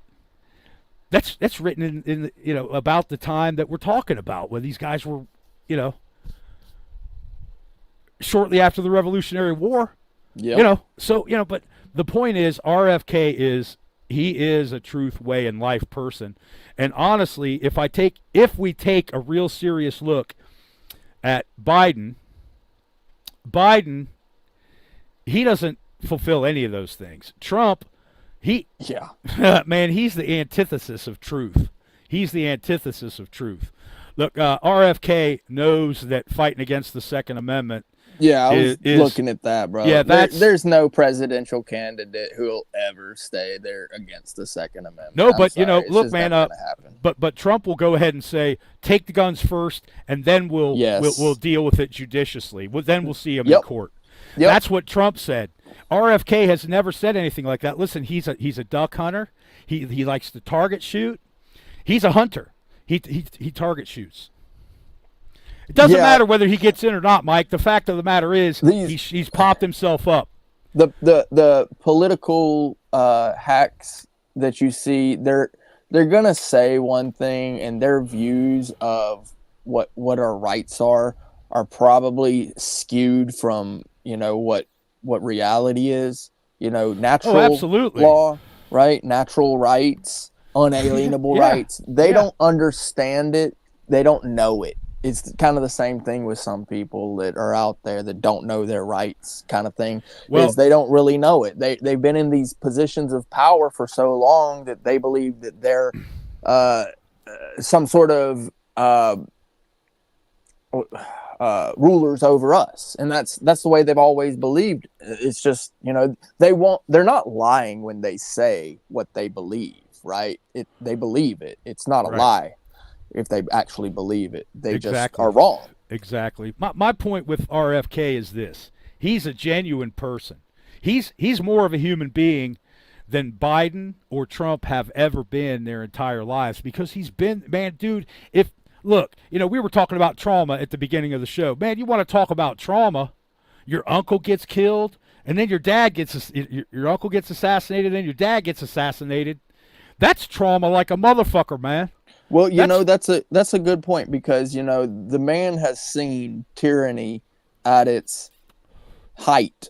Absolutely. Well, he was a little kid when it was happening. But I would say actually, nobody let him forget it. It's a little bit more now than it was back then because of the stop and frisk, in my opinion. Obviously, it's more on what the citizens go through. Political people, they're free to do whatever they want practically at this point. I know we just had this thing happen with Trump, but the guy's been running around doing whatever the heck he wants to do. He was indicted and all this stuff. He's able to do whatever he wants to do while he's got charges pending. Us regular citizens, if we had charges like that, we wouldn't be running around. We wouldn't be doing anything. And the thing about it is RFK knows. He's seen it firsthand what can happen if the government gets out of control. Yep, exactly. Well, look, people say lots of shit about RFK, but, he's been through it. He grew up in a very politically astute, of course, very privileged family. But listen, the fact that the dude lives his best life by, fighting against corporations that are destroying our country with pollution and poison, that says something about the man. He ain't just sitting around. He's not the dude from that Billy Joel song, Captain Jack. He's not that dude. He's doing life. He's doing he's doing good work. He's following truth, way, and life, right? He's not the guy. He's not the guy from that Billy Joel song. He's not that dude. He comes from money. Yeah, okay. He was that dude from the Billy Joel song for several years, but then he got back his discipline, and he became a person with principles, and he stopped trying to destroy himself because of that trauma. Yep. Look, to know that your uncle was assassinated and that your dad was assassinated, dude, that's trauma that would break most people's minds instantly, and they'd just go insane and probably kill themselves or kill people around them and end up dying in prison or something. You know what I mean? Yep. But he didn't do that. He overcame that. Everybody says, "Oh, look all that Donald Trump has achieved." Get the fuck out of here, man, okay? He's always had his ass kissed by everyone because he came from an affluent, influential family. Yeah, his daddy never gave him any money. I wouldn't bet my life on that. I would not bet my life on that. Well, if you look at the two, right, between Trump and Biden, and then, this is just my personal opinion, between the two of them, I haven't seen either one of them work towards getting rid of, stop and frisk, where people are being taken away to a dungeon without a warrant. For no reason. Yeah. So I haven't seen either one of them work towards that. Either one. Right now, I don't know what RFK's position is on stop and frisk, but I do know what Chili's is. And that's why I personally say he's my governor, because I know what he'll do if he gets into power. If he gets into power and his plan, it's his focus. That stop and frisk stuff will be gone. And not because the Supreme Court will get rid of it. It'll still probably be there with the Supreme Court, but he's going to put some policies in, and he's going to come up with some digital entertainment, right? And he wants people who are willing to work on this, and that's why personally I like being in the chat, and I like working with the man. I like working with the team surrounding him, Michael Eline, right? BZ, Tom. Hold on just a second, Brick, Jonesy. Mike B, you know what? Go get in a fucking cage or get the fuck out of my country. Trump What a card. joker. Dude, how can you in good conscience sit here in this chat and listen to us knowing that the first thing that orange skinned, wig wearing, fucking trailer trash, dumpster fire, cum gurgling gutter slut is going to do is give complete blanket immunity to all police in the country. He promised it. He's still promising it. How can you in good conscience even joke about that motherfucker in this chat and be here? Seriously. Are you just fucking with me? He's fucking with you, bro. He's got to be fucking with you. Listen, I hate Biden just as much as I hate fucking Trump. And I really don't hate him. I feel sorry for him because they're empty, man. What must that life be like? I'll be honest with you, Doc. So I used to look at Trump and I used to be like, yeah, he's not a terrible guy, right? And I still feel like that to an extent, right? Because, if I compared the two, right, Biden versus Trump. Yeah, there's no comparison. Right, obviously, Biden. They're completely different personalities. They're both trash, but they're different. At the same time, I'm no longer a Trump fan. I wasn't really ever a Trump fan. I just kind of said, he's not that bad of a guy. But I'm not a Trump fan anymore because he's pretty much said that he would indemnify the police. He'll put people in jail before the guns, he'll take their guns and then put them in jail or whatever, blah, blah, blah. And all these extra things that, now that he's in the political scene, he's kind of he's had to come out with his views. I also don't like the way that he handled the jab or whatever. Those things that, are evident that he's not that great a guy, right? And then you say, okay, well, he's not a great guy. Biden's not a great guy. In fact, he's absolutely dog shit. Well, he's not dog shit. He's just he's a non-entity, bro. He's he's a weirdo, bro. Dude, he's what he is a chalk. weirdo. He's a chalk outline on the pavement. That's what he is. I wish. He's empty. No, he's I can't say that, he's bro. he's empty, bro. He's empty. Yeah. What? Okay, Biden is a career politician. He's never been anything but a socialist. Absolutely. He's never been anything but a socialist and a parasite. Crazy, huh?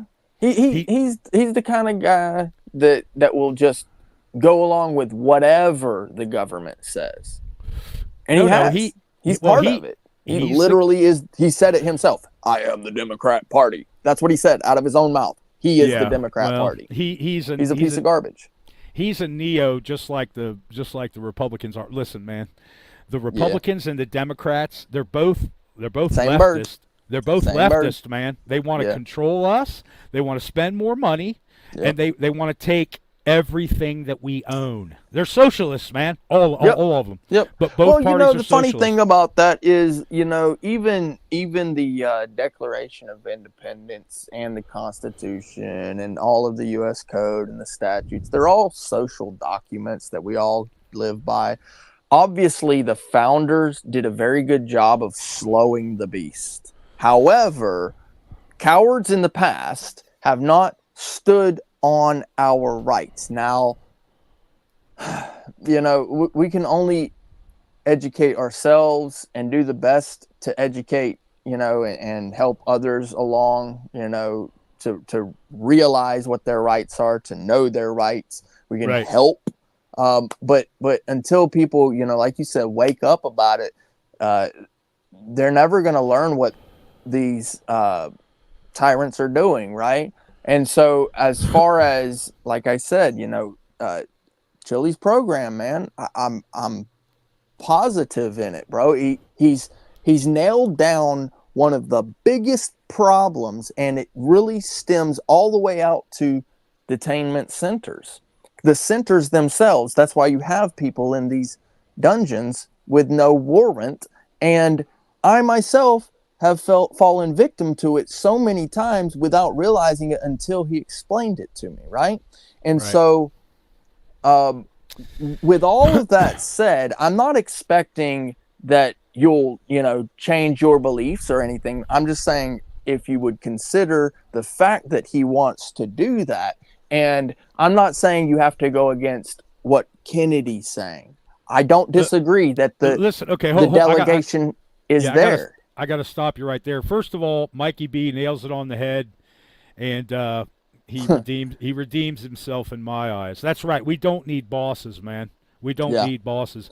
We don't ever need bosses. Well, but hold on a second. Hold on a second. Go ahead. Look, Terry versus Ohio finds the Fourth Amendment unconstitutional. So the problem is Terry versus Ohio. However, it's null and void no matter what laws they make about it because it's unconstitutional. It's not a law. It's not a policy. It's a decision, a ruling, or an opinion. So then we have to have them reverse it, right? Yeah, I don't argue. I will not argue that. But the Fourth Amendment just makes a circle around Terry versus Ohio. In my mind, it's not a religion. It does. But if they take you anyway, then the courts will back them. They're committing crimes. I agree with you. They are committing crimes. However, the court will not back you. The court will back them. Every single time. Then you make it a USC 242 federal case, man. The feds have got to take it. They don't have to find in your favor, but they have to take it. They have to take it. And if you can prove that your rights were violated, not everybody can do that. Not everybody can do that. While these individuals who are sitting in jail who don't know how to do it, don't have anybody on the outside doing it, right? Don't know anything about their rights. They don't know what they're doing. Well, right? I agree with you, but people don't know. This is where Letz's idea and the Justice Coalition, his mind is aligned with Chile and the Justice Coalition. He'll ponder what I'm talking about and agree that it's true. But listen, the Supremacy Clause is not a fucking religion, okay? OTVO is not a fucking religion. Oh, yeah. No, it's not. Sovereign citizenship is, from the way that they're doing it, a whole lot like a religion, man. You know what I'm saying? You're not wrong on that one. It's a cult, bro. I don't listen. Yeah, that soft shit is stupid, bro. I don't understand why people believe that is even a thing. And it's so funny because what we're doing here will probably inevitably get lumped in with that, right? Because people want to believe whatever they want to believe, but this is not that. This is us discussing our rights and what we should do or should not do when encountered by the tyrants. That's right. But, the very first thing, and I know that we agree on this, the very first thing that you got to do is stand on your Fourth Amendment right. Or your first, depending on how you're coming at the cops, or if if the cops all are coming in conjunction. All in conjunction. Right. If the cops are coming at you, it's a Fourth Amendment issue. It's a Fourth Amendment violation that they're getting ready to do. So what we do is we edify them, and we say, look, if you take me, if you make me, if you search me, if you anything that's precluded by the Fourth Amendment, you will be committing crimes, and I will hold you responsible for that. That's powerful, man, and they understand that we do have rights. I don't think that they have the nuance in their minds to understand that Terry versus Ohio and all those statutes that are, palisades for Terry versus Ohio are null and void. They understand that, but they also don't understand that they're a violation of the Fourth Amendment. They're not bright enough. A thing can't say that the Fourth Amendment is unconstitutional and be constitutional at the same time, which means that all the statutes involved in it are null and void. All the decisions and opinions don't matter. But like we said, the legislature looks at these decisions by state and national Supreme Courts, district courts, circuit courts to make laws. Well, how do we stop this from happening again? Well, you stop it from happening again by acting like fucking honorable human beings. That's how you stop it from happening again. You don't stop it by arresting people that haven't done anything wrong. You just don't. Yeah, no, and that really is a training and educating, and that's a policy thing, and so that's really what we're charged with, bro. So that's what we've got to do. We've got to know our rights. We've got to learn the law. We've got to know what they're going to do. We've got to know what their policies are. We've got to learn all of this stuff as individuals, and then make sure that we as a people do not leave each other and continue on this path. There's something that I do personally, that when it comes down to it and I'm encountering any of these tyrants, I make sure to invoke my rights. You right? have I to always, do that. yeah, You gotta I always stand on do. 'em. And Dude, and that's the trick, man. If every single American that has an Yep. interaction with cops says, Fourth Amendment says you got to have a warrant to seize me. I'm seized by the side of the road, so I want you to produce the warrant with the complainant's sworn to testimony of criminal action and damages as a result. I want to see that. There Yeah. cannot be a warrant without an injured complainant's sworn statement of damages. Period. And standing on your rights, yeah, often that's good enough to get you out of the interaction.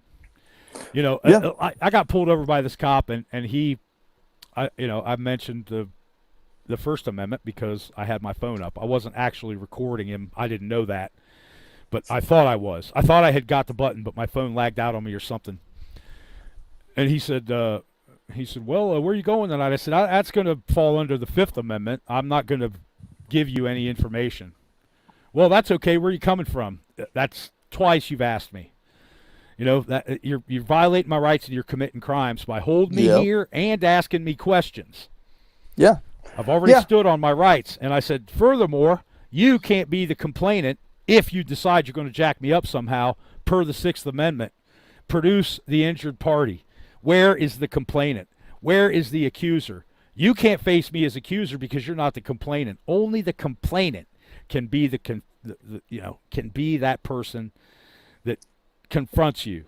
Well, That's you know, the only person. it's interesting. So yeah, and so when you're engaged in dialogue, or you're using etiquette and decorum with these police officers or the judge or whatever, it's a That's very right. important thing to know your rights, to be able to invoke them. One of the things that I actually have figured out, and it's kind of a nice shortcut, I guess you could say. I would use a little bit of caution in this. It's Yeah, better none of this is legal advice. Right. Yes, exactly. It is important to be able to invoke your rights. So obviously, maybe go into your Fifth Amendment first. I invoke my Fifth Amendment right to remain silent. Right. And then you obviously want to record. Right. So I invoke my First Amendment right to be press. Right. And then I also invoke my Fourth Amendment right to be free from unreasonable searches and seizures without warrant or affirmation oath or whatever, that one. But the interesting thing is that, so this is kind of the shortcut that I like. This is kind of a shortcut method. And so when I'm engaged, I always make sure to record. Okay. And while I'm recording, I go ahead and tell them I'm engaged in my First Amendment protected activity. And that is my right to film or to record. I'm going to go ahead and record this. Also, I'm not going to waive any of my rights today. That's right. You have to make sure that they understand that this is not a consensual encounter, that you are not going to comply. Yeah. Once I've done that, now all of my rights are invoked. That's right. And I want you to understand that, because if I say to you, I'm not going to waive any of my rights today, that means my Second Amendment right is invoked. My Third Amendment right is invoked. My Fourth Amendment right is invoked. My Fifth Amendment, so on and so forth, all the way up. I have all of my amendments intact. And then what's going to happen is they're going to ask me a question. They're going to ask me to identify. Now, the courts have ruled that I'm supposed to identify, so I have to follow the court's ruling, right? And so I say, I identify as an American, little shortcut, and then that's it. No more interaction at all. Yep. The courts won't back them. The courts Yeah. won't back them. If I get handcuffed and I get drug off to a dungeon, I said I will not waive any of my rights. The courts have already ruled on the identifying factor, and then they'll fingerprint me and they'll find out who I am, blah, blah, blah, blah, blah. And they'll figure out that I, because I've recorded the interaction, that I, didn't waive any of my rights. It's a shortcut, but Right. I will It's say evidence. this. It's exculpatory, man. Yeah. Yes, exactly. So I would say if you're spelling it out entirely, then they have absolutely no reason. So if you want to say, I invoke my Fifth Amendment right to remain silent, I also invoke my Fourth Amendment right to be free from unreasonable searches and seizures without a warrant. I also invoke my First Amendment right to record this interaction. And I'm also not waiving any of my rights today. That might be a better way to do it. It just takes a little longer. Also, you can say, also because the courts have declared it so, I will go ahead and identify for you. I identify as an American. You can say all of these things. This is just my opinion. It's not legal advice. However, this is in line with what the courts have ruled. And because it's in line with what the courts have ruled, the courts will back you and they will not back the officer. And if you get it on record, then you have record. And so why not? Why not invoke your rights? And if there's literature involved with that, I would say hand it to them. If they say, give me your ID, hand it to them. Do not fight them over it. Because what's the point of you going to jail? There's absolutely no point of you going to jail. Now, I will say that if they're going to hurt you, you have every right to defend yourself. But I'm not saying that you have to release your information. You don't have to. But just understand that certain states and certain counties and certain municipalities, absolutely certain officers will take you to the detention center for not identifying yourself, and you will not win because you can't beat the ride. Yep. Now, I'm not saying you have to.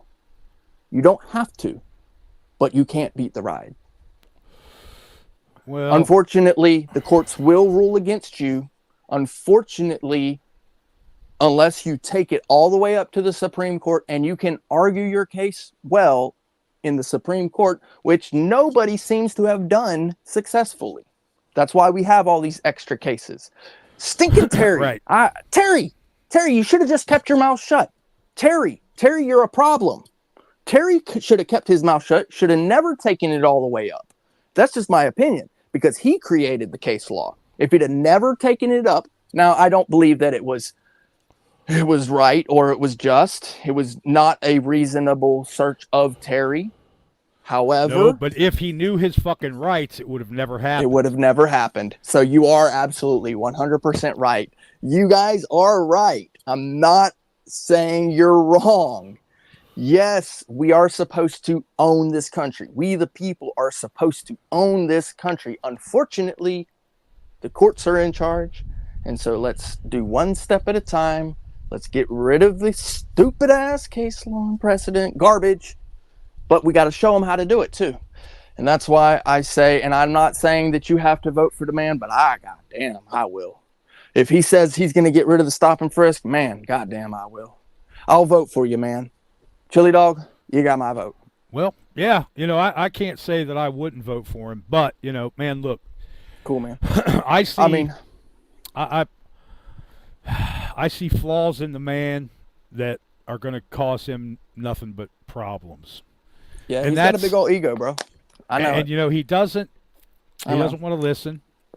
He's not a constitutional law scholar. He's a Supreme Court of the United States scholar. That's what he is. He knows everything there is to know about the Supreme Court. I'll give him that 100%. I don't understand how he fails to do what's enumerated on his goddamn trifold. He failed to do it in court. He failed to do it. He failed to do it in the interaction. Listen, man, funny. Yep. You're right. Yes, sir. I'm right. You're not wrong.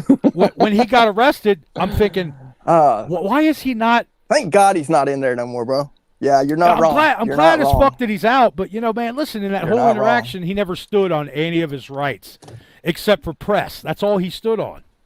And he knows better. Listen, the trifold in those cop cards are really great. Yes, sir. I have physical copies of the cards that he sent me for free because he's a good dude. And I got the digital. I paid for that because I figured, why not? It's worth paying for. Very cool. Yeah. That was a long time ago when I had money. Anyway, like that, The trifold is excellent, except for the case law. Fuck the case law. You're not arguing case law with cops. We No. just got done. You just got done saying that. You're not going to argue with case law with the cops No. because they're just going to say, "Oh, Terry versus Ohio, Pennsylvania versus Mibbs," and then they're going to beat your ass. Yep. You know, that's all they're going to do. Yep. I'm glad as fuck that Chili's out. And when if Eric Brandt gets out of prison alive, Yeah. I think I'm gonna sell a couple of my guns so I can go visit with him, because There you go. there is a dude that has a fantastic mind. He's so fucking smart. His brain is chaos. I know inside his head he's got to be going insane unless he's focused on something, because he's so fucking intelligent, man. But, you know, having that high degree of intelligence and being a genius like Eric Brandt is a handicap in today's world. Honestly, man, you know, it is. How does he relate to anybody else? How could he possibly? He's so much more intelligent.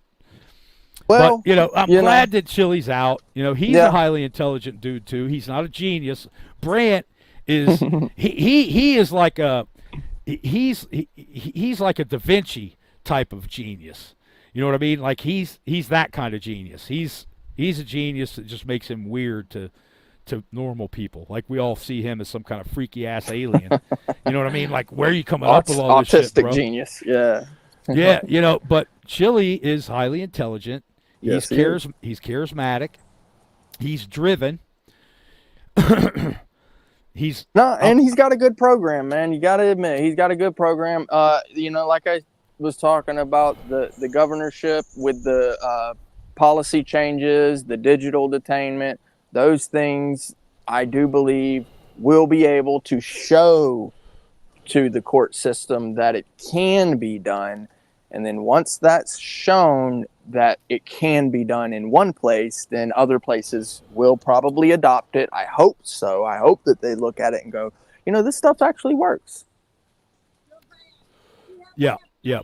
Now, you know, I see Terry versus Ohio as it's anti Fourth Amendment. It's the exact. If Satan came to Earth and made one policy or decision, it's Terry versus Ohio. And I know that it's of an evil satanic origin, because the people that were thinking about it weren't thinking about, let's make things better for people. They were thinking about, how can we turn all these people into cash cows?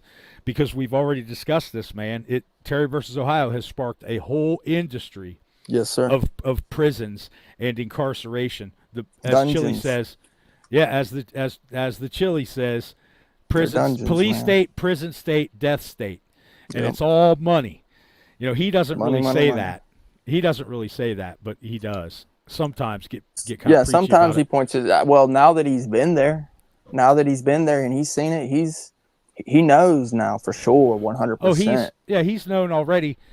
But Yep. you know, man, look, Yeah, bro. Chili refuses Chili refuses to walk on the golden path. And the golden path is you're standing on your rights, man, under supremacy clause.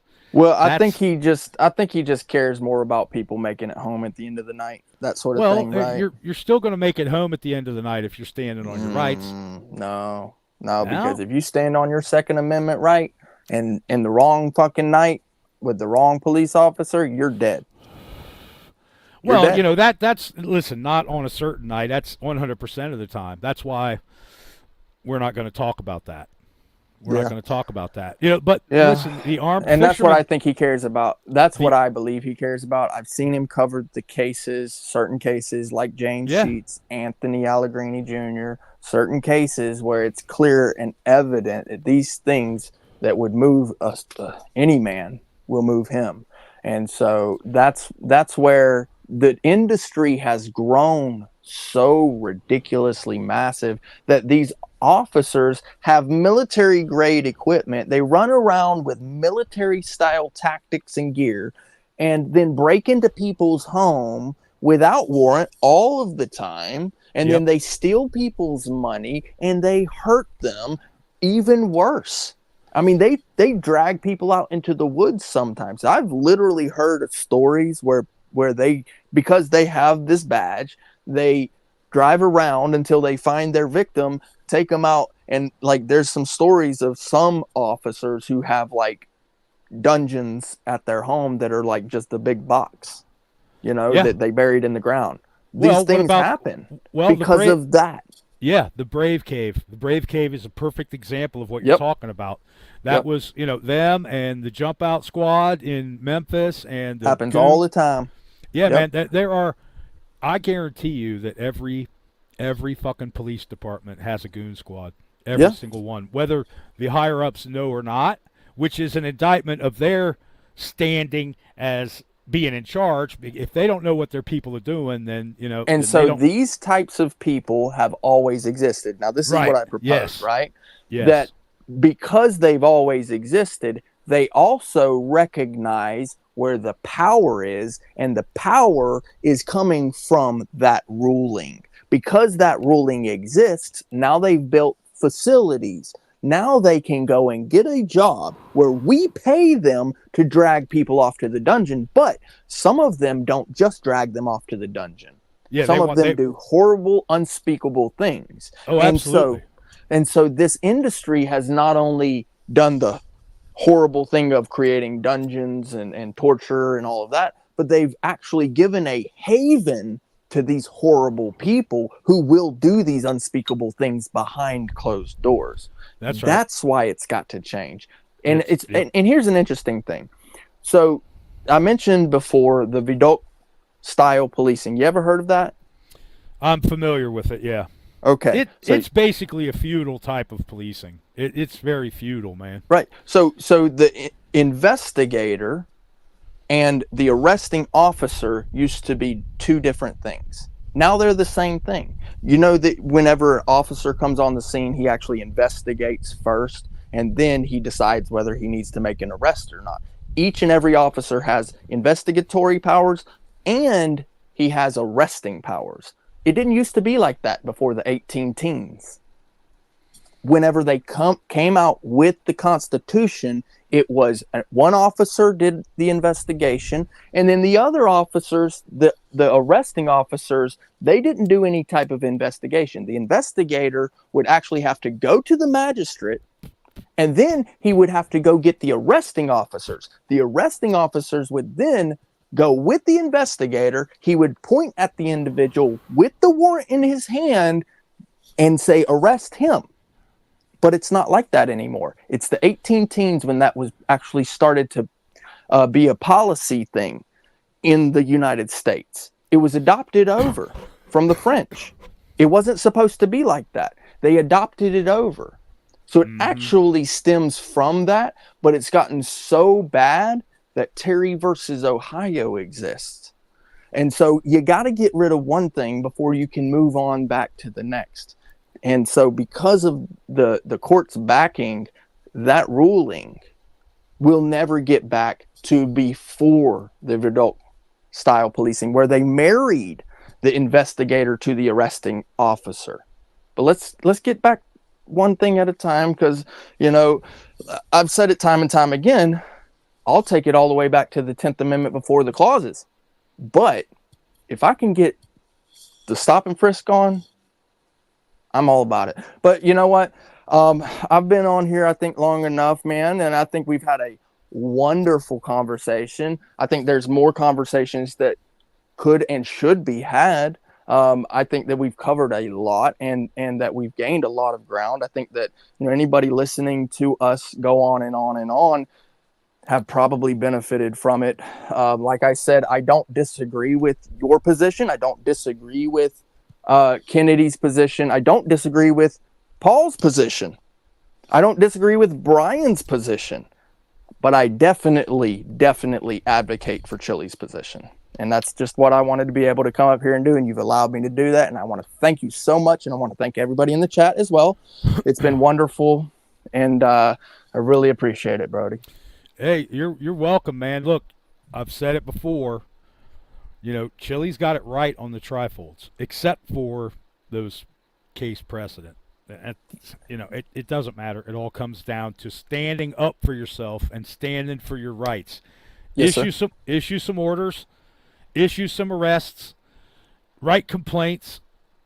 You don't have to fight the police We don't have to fight a guerrilla war against these cops. Right. I believe that, a good portion of them are salvageable.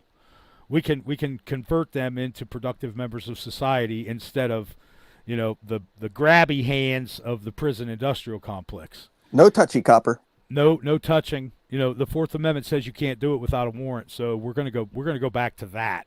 But I can see where you're right about the 10th Amendment because I've studied it. But it's one thing at a time, Brody. Brother. We can't change that without a constitutional convention, and we've already talked about how that is not viable in any kind of way, Yes, for reasons that should be obvious to the most retarded American. A constitutional convention is a horrible fucking idea, and Yes, when sir. people start talking about we're going to get a constitutional convention, those are the people that need to be taken off the stage. They're dangerous. They're dangerous, man. But like we've said what could be said. Terry versus Ohio is anti-Fourth. It is the antithesis of the Fourth Amendment. It does have to go, but good luck with that. You'll have to run around that with the legislature, and you'll have to establish beyond any reasonable doubt that Terry versus Ohio and any kind of statutes, codes, or ordinances that have been written because of Terry versus Ohio are unconstitutional, and we're going to have to prove it to them. We're going to have Working to prove on it. it. To them. While we're at it, we'll go after PA versus Mims, and we'll go after all the rest of them too. You know it. How do we do that? We do that by standing on our rights, man. Yes, we gotta first stand and foremost. for our rights. If you don't First stand and for your foremost. rights, if you don't stand up for your rights, nobody else is going to do it. No one else is going to do it for you. No one else can do it for you. You have to do it for yourself. We can't do it as a group. We have to do it individually. But we can back each other as a group. We can do that. All right, man, listen, it was a good talk. I'm glad we got to have it. I come away from it feeling like we're in complete agreement. Yes, sir. Absolutely. At least when it Amazing comes to- show. At least when it comes to standing on our rights and taking charge of these people. Give them directives. We're the masters. We got to start acting like it. We got to start Yes, sir. acting like it. That's the reason we get thrown in prison, because we don't act like the masters. All right, thanks, man. Thanks for being here, guys. Peace. And we'll have to do it some other time. Thanks again for coming, bro. Later, Gators. Everybody have a good day, and we'll see you tomorrow. Same time, same batshit crazy channel. Later.